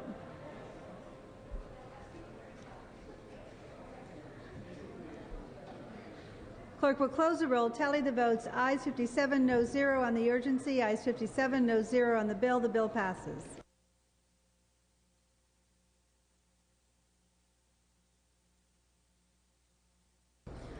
We'll return to file item 74. Assemblymember Torlakson will present for Senator DeSaulnier. Clerk will read. Senate Bill 406 by Senator DeSaulnier, an act relating to land use. You may open, Mr. Torlakson. Thank you, Madam Speaker. Members, this bill has to do with our need to further implement other legislation we passed related to reducing greenhouse gases. This would allow for a fee to be voted on by the regional transportation agencies, the COGS, of either $1 or $2. There's an existing mechanism to collect this. It's now done through the air districts of each region. This measure would add some additional representation to integrate city, county, and local planning with state agencies in the Planning Advisory and Assistance Council. This will go a long way to providing funds for that critically important planning work as well as grants to the air districts and to cities and counties on how they could go forward to implement greenhouse gas reductions and better land use planning coordinated with transportation. I urge an aye vote for this measure. Seeing no debate or discussion, Mr. Garrick, thank you. You could not see your mic. Okay. Members standing in the aisles. We have some very big members here blocking your vision, I'm sure. Thank you, Madam Speaker, for the opportunity to speak on SB 406. I rise in opposition to this measure because I believe it's another tax on hard-working Californians. We can't continue to tax the families that are struggling to make their ends meet, and we already have taxed them most recently. Back in February, we raised a $12.5 billion in higher taxes by raising the sales tax, accelerating the income tax, and other items that we added on. If every city and county were able to enact this, as proposed in SB 406, the increase to cars would run between 24 to individuals in California on their cars would run between $24 and $48 million. And in some cases, you'd find that where you had overlapping entities like cities and counties, they could actually double down on the fees. We've heard a lot of good things that they'd like to see this tax do, but the fact is it's taking money out of the pockets of the families that are struggling these days. I urge a no vote. Mr. Nilo. Thank you, Madam Speaker. What I'd like to do is order up the recording from yesterday's floor discussion relative to the surcharge on registration fees to go toward efforts against the theft of automobiles. I'm tired. I was up late last night. I got here at 9 o'clock, as was announced for the start time of the meeting. I should have slept in. But let me see if I can make my point again. There is no connection between the registration of your automobile and local land use planning. If there is a connection, it is a tortured connection. It is a tax. Under the state constitution, it has to be approved by a vote of the people. It is the same thing as yesterday, same thing, different subject. It's a tax, requires a vote of the people. Vote no on this proposal. Come back with one that will require a vote of the people in accordance with the terms of the state constitution. Mr. Miller. Thank you, Madam Speaker. Members, breathing new life into a state agency that oversees local planning and land use decision-making is a mistake. We've all experienced it at the local level, how expanded state government creates more gridlock, more problems for local agencies to make decisions for their constituents. I urge a no vote on this. Please do not expand state government and the state agency. Seeing no further discussion, Mr. Torlakson, you may close. Thank you, Madam Speaker. Members, first I'd like to point out, if you look at the analysis, that there's a number of local government agencies made up of elected mayors and city council members and boards of supervisors who are both Republicans and Democrats serving us at the local level, who are strongly in favor of this legislation. And so I don't believe we can make the argument that this is some new bureaucracy of the state that's divorced from our local government planning agencies that are tasked under law, federal and state law, to plan better our cities and future growth in California. As to the issue of the fee itself, it has been vetted. It's an existing fee structure. Senator DeSaulnier has checked it out with Ledge Council, and the issue of this land use planning fee and grants to reduce carbon emissions relates back to the car's role in greenhouse gases and to the automobile's role in California in creating some of the problems with transportation and air emissions. So the fee is to directly mitigate those costs and to plan to avoid those costs. And I would also make the argument that this fee is a great investment. It's going to save money in the long run for the commuters that are out there now stuck in traffic, cars nearly idling in place in congested parts of California. Better land use planning, connecting housing and jobs, connecting jobs and housing around transit corridors will make a lot of sense and in the end save California taxpayers a lot of money. I urge an aye vote. Clerk will open the roll. All members vote who desire to vote. All members vote who desire to vote.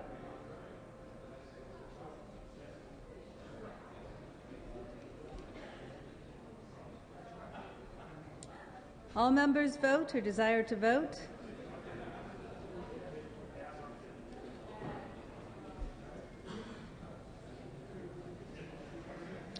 All members vote who desire to vote.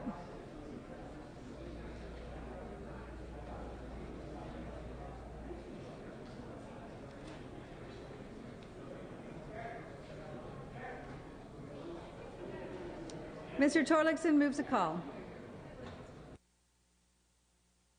Mr. Torrico, for what purpose? Thank you, Madam Speaker. Under motions and resolutions, please.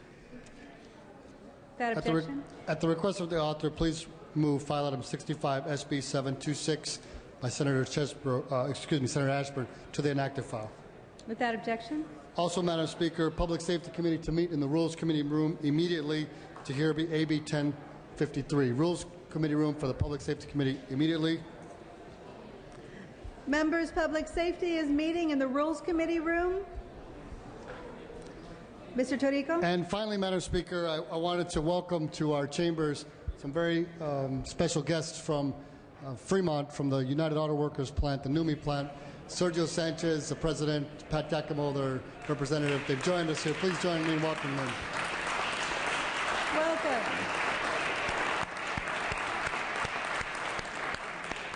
These are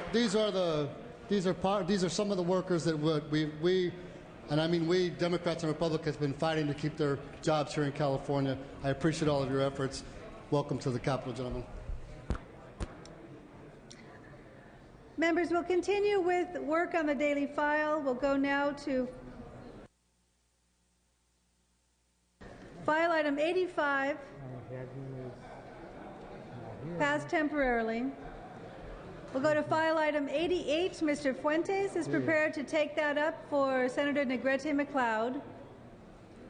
Clerk will read. Senate Bill 32 by Senator Negrete McLeod, an act relating to energy.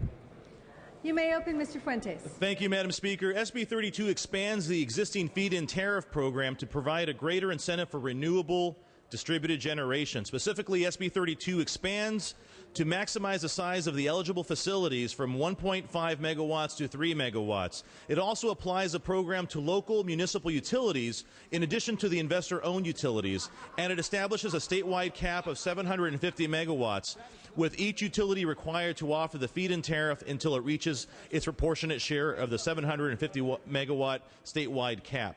I respectfully ask for your aye vote. Ms. Carter. Thank you, Madam Speaker. Members, I rise in support as the co-author to this bill. In my district, there are thousands of acres of warehouse rooftops in what is basically a desert environment. This bill will provide the necessary incentive to begin covering these rooftops in solar panels, which will feed energy back into the existing grid. This can significantly reduce the need for new transmission lines. I would also like to point out that this bill has received broad bipartisan support throughout the process and is one of those rare bills that has the support of the environmental community as well as the ag community, and I ask for your aye vote. Seeing no additional debate or discussion, Mr. Fuentes, you may close. Thank you, Madam Speaker. This is a very important measure that moves the ball forward on distributive generation by expanding the megawatt cap to 3 megawatts. As my colleague from the Riverside County area mentioned, this really does provide and facilitates for that distributive generation legacy that we want in the state. So I respectfully ask for your aye vote. Clerk will open the roll. All members vote who desire to vote. All members vote who desire to vote. Clerk will close the roll, tally the votes. Ayes 42, noes 11. The bill passes. We'll move to file item 83. Mr. Bell is presenting for Senator Alquist. Clerk will read. Senate Bill 337 by Senator Alquist, an act relating to public health. You may open, Mr. Bell. Madam Speaker and members, SB 337 makes clarifying changes to requirements governing reporting of unauthorized access to, use, or disclosure of patients' medical information. It would provide limited exemptions for the law enforcement investigations. And most importantly, it would help us get $3 billion in federal funds for health information technology over the next 5 years. Received no votes. I ask for your aye vote respectfully.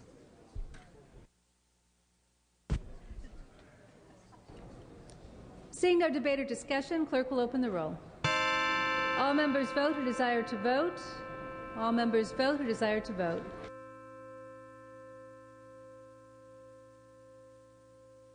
All members vote who desire to vote.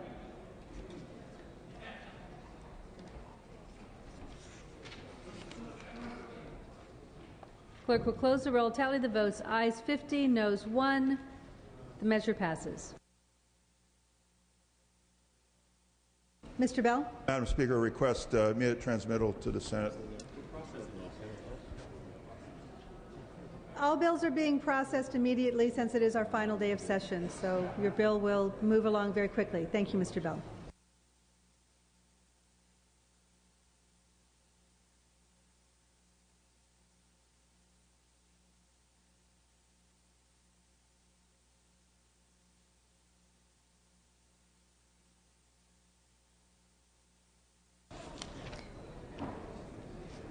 We will go back in the file to item 59 by Senator Yee. Ms. Hayashi will present. Clerk will read. Senate Bill 691 by Senator Yee and others, an act relating to accountants. Ms. Hayashi, you may open. Thank you, Madam Speaker and members. SB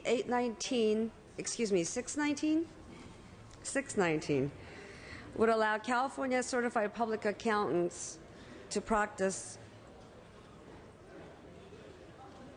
One moment, Ms. Hayashi. Members, if you could please direct your attention to Ms. Hayashi. She's presenting her bill. Keep the noise down. Ms. Hayashi, you may continue. I'm going to have to pass right now. Thank you. Pass temporarily. Skinner on 66, not on 61. We will go to file item 66. Ms. Skinner is prepared to present. Clerk will read. Senate Bill 832 by the Senate Committee on Environmental Quality, an act relating to resources and declaring the urgency thereof to take effect immediately. You may open, Ms. Skinner. Thank you, Madam Speaker. Members, SB 832 is the Senate Environmental Quality Annual Omnibus Measure. It contains provisions to update, clarify, and make non-controversial changes to various programs to increase effective program implementation. This year it focuses on updating the governing statute of the California Pollution Control Financing Authority. CPCFA provides financing to pollution control projects throughout the state. It also contains several technical cleanup provisions. It is a non-controversial measure that has received no votes, and I respectfully ask for your aye vote. Seeing no discussion or debate, clerk will open the roll. All members vote who desire to vote. All members vote who desire to vote.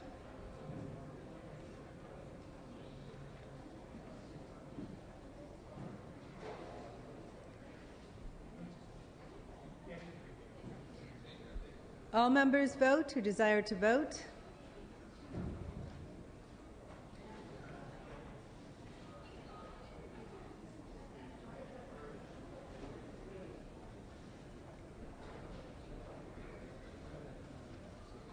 All members vote who desire to vote.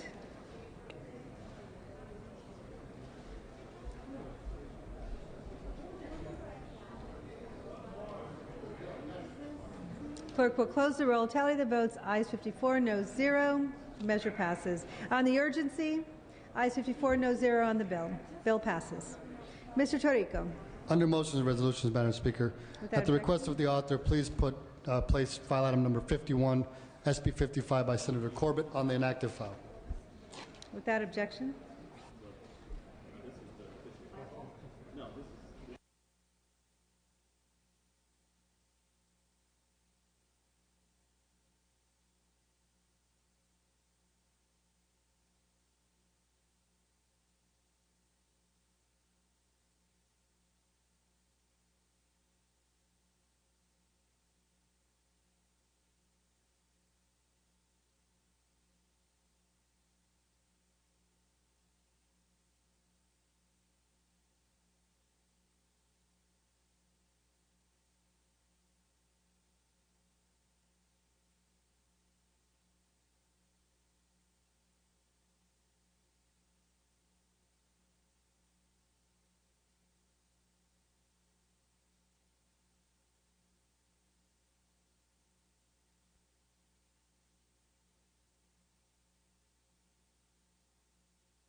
Members, we have 7 items on call.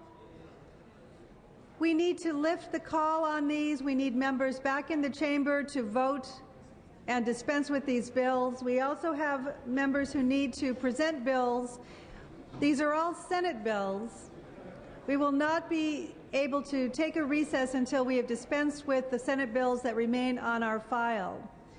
So at this point, I would like to ask all members to please be at their desks ready to vote when we lift the calls on these bills. But before we do that, we're going to go to Mr. Hagman with file item 85, Senate Bill 678. Clerk will read. Senate Bill 678 by Senator Leno and others, an act relating to probation and declaring the urgency thereof to take effect immediately. You may open, Mr. Hagman.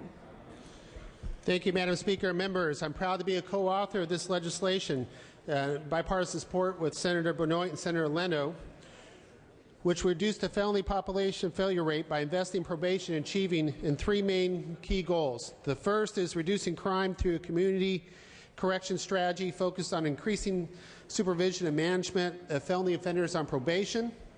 The second is reducing prison overcrowding, which is not easy for us to do, but decreasing the criminal activity of those already on felony probation. And third, establishing sustainable funding for enhanced adult felony probation by allowing the Department of Corrections and Rehabilitation to share savings with county probation departments at the local level from improved outcomes among felony probationers. Members, this bill will make felony offenders more accountable for their actions by providing better supervision, monitoring, and intermediate sanctions that will change their behavior. By improving the public safety outcomes for adult felons who are following felony probation, this bill will stem the tide for those going to prison by de-escalating their criminal behavior. This bill passed off the Senate floor unanimously, has not received a single no vote. I respectfully ask for your aye vote. Seeing no debate or discussion, clerk will open the roll. All members vote who desire to vote. All members vote who desire to vote. Clerk will close the roll, tally the votes. Aye 65, no 0 on the urgency. Aye 65, no 0 on the bill. So, members, we're going to begin lifting calls. And once again, we need to clear these Senate bills before we can take any recess or any lunch break.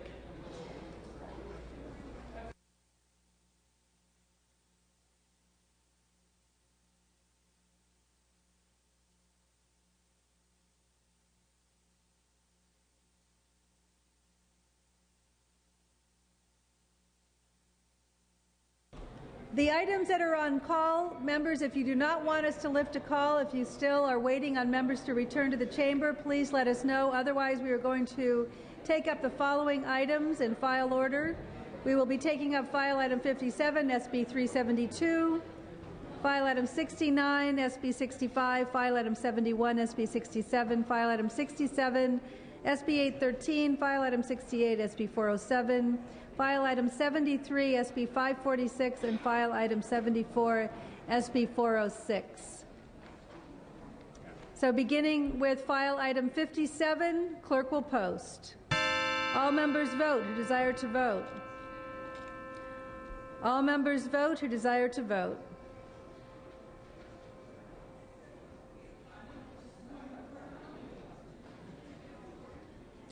All members vote who desire to vote.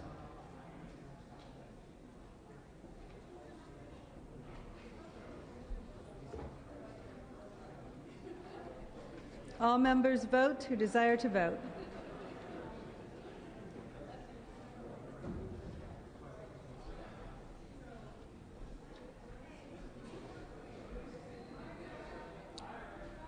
All members vote who desire to vote.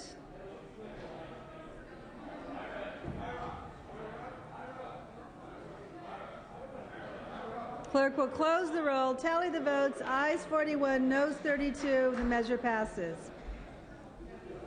We move to file item 69. Clerk will post. All members vote who desire to vote.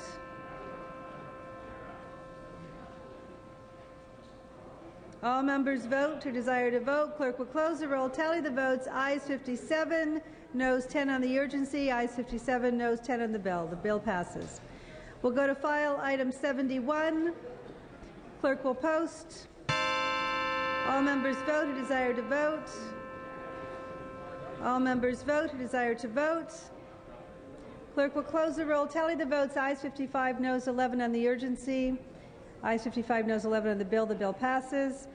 File item 67. Clerk will post. All members vote who desire to vote. Clerk will close the roll, tally the votes, ayes 47, noes 26. The bill passes. File item 68, clerk will post. All members vote who desire to vote. All members vote who desire to vote. Clerk will close the roll, tally the votes, ayes 42, noes 28. The measure passes. File item 73, clerk will post. All members vote who desire to vote. Clerk will close the roll, tally the votes, ayes 46, noes 24. The measure passes. Our file item on call, file item 74, clerk will post. All members vote who desire to vote. Clerk will close the roll, tally the votes, ayes 45, noes 30. The measure passes. Thank you, members.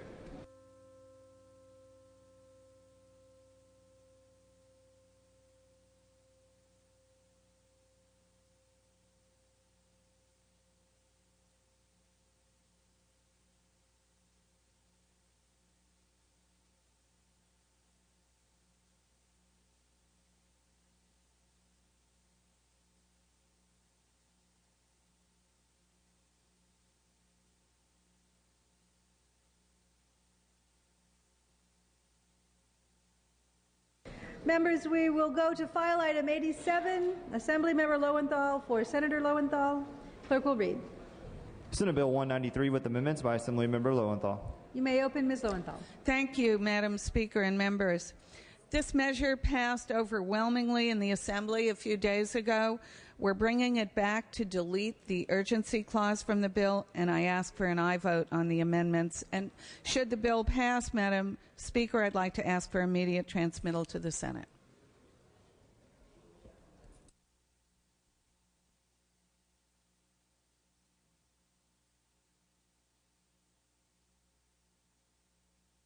So, Ms. Lowenthal, this is on the amendments, taking up the amendments. We can do a voice vote, members. This is for the amendments only, not the bill in chief. All those in favor of adopting the amendment signify by aye. Any opposed? The ayes have it. Bill is out to print, back to file. Mr. Torrico. On the same bill, Madam Speaker, requesting unanimous consent to allow Assemblymember Lowenthal to take up file item 87, SB 193, without reference to file in markup form today for the purpose of third reading. Mr. Hagman, without objection. So we will take this bill up without reference to file. The mock-up is not quite ready, so this will take a few minutes to get this bill prepared to take up. Ms. Lowenthal, we need a little bit of time before we can take this bill up.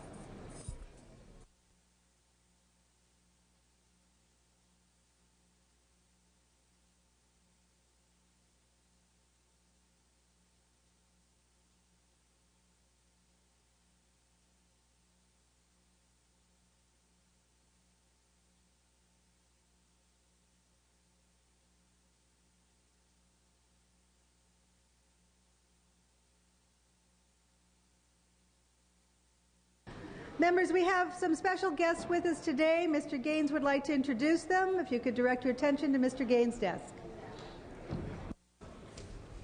Thank you, Madam Speaker and members. I just wanted to take this moment to recognize the first annual National Day of Service and Remembrance as it relates to 9/11 and recognize public safety's key role in America. And we've got some individuals up right here, Del Walters, the director of CAL FIRE, Battalion Chiefs Brian Estes, Adam Lambert, Darren Reed, and Fire Captains Jeff Burrow and Mike Lopez, Engineer Kevin Fleming, and other members of CAL FIRE. Please recognize them. Thank you.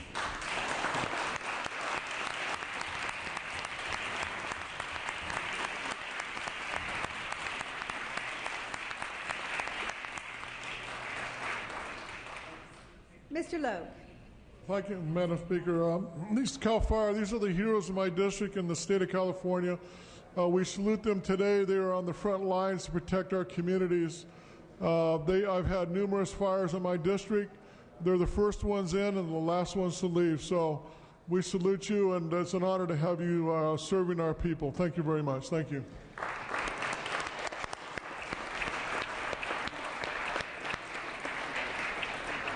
Mr. Torrico. Thank you, Madam Speaker. A whole series of announcements here. First, members' lunch is served in the members' lounge. Second, Democratic members that are traveling to Washington, D.C., please meet in the Willie Brown room with Madam Speaker immediately. And third, Republican caucus in the Rules Committee room. Republican caucus in the Rules Committee room. We're staying under red light, right? Okay. And we are still under call, members. We are still under call.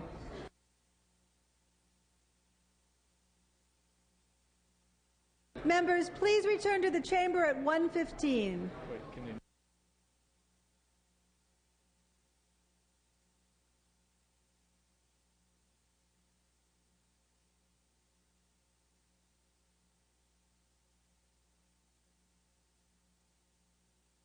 Members, you need to remain in the chambers for this time period so we can get started back right on time.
Okay.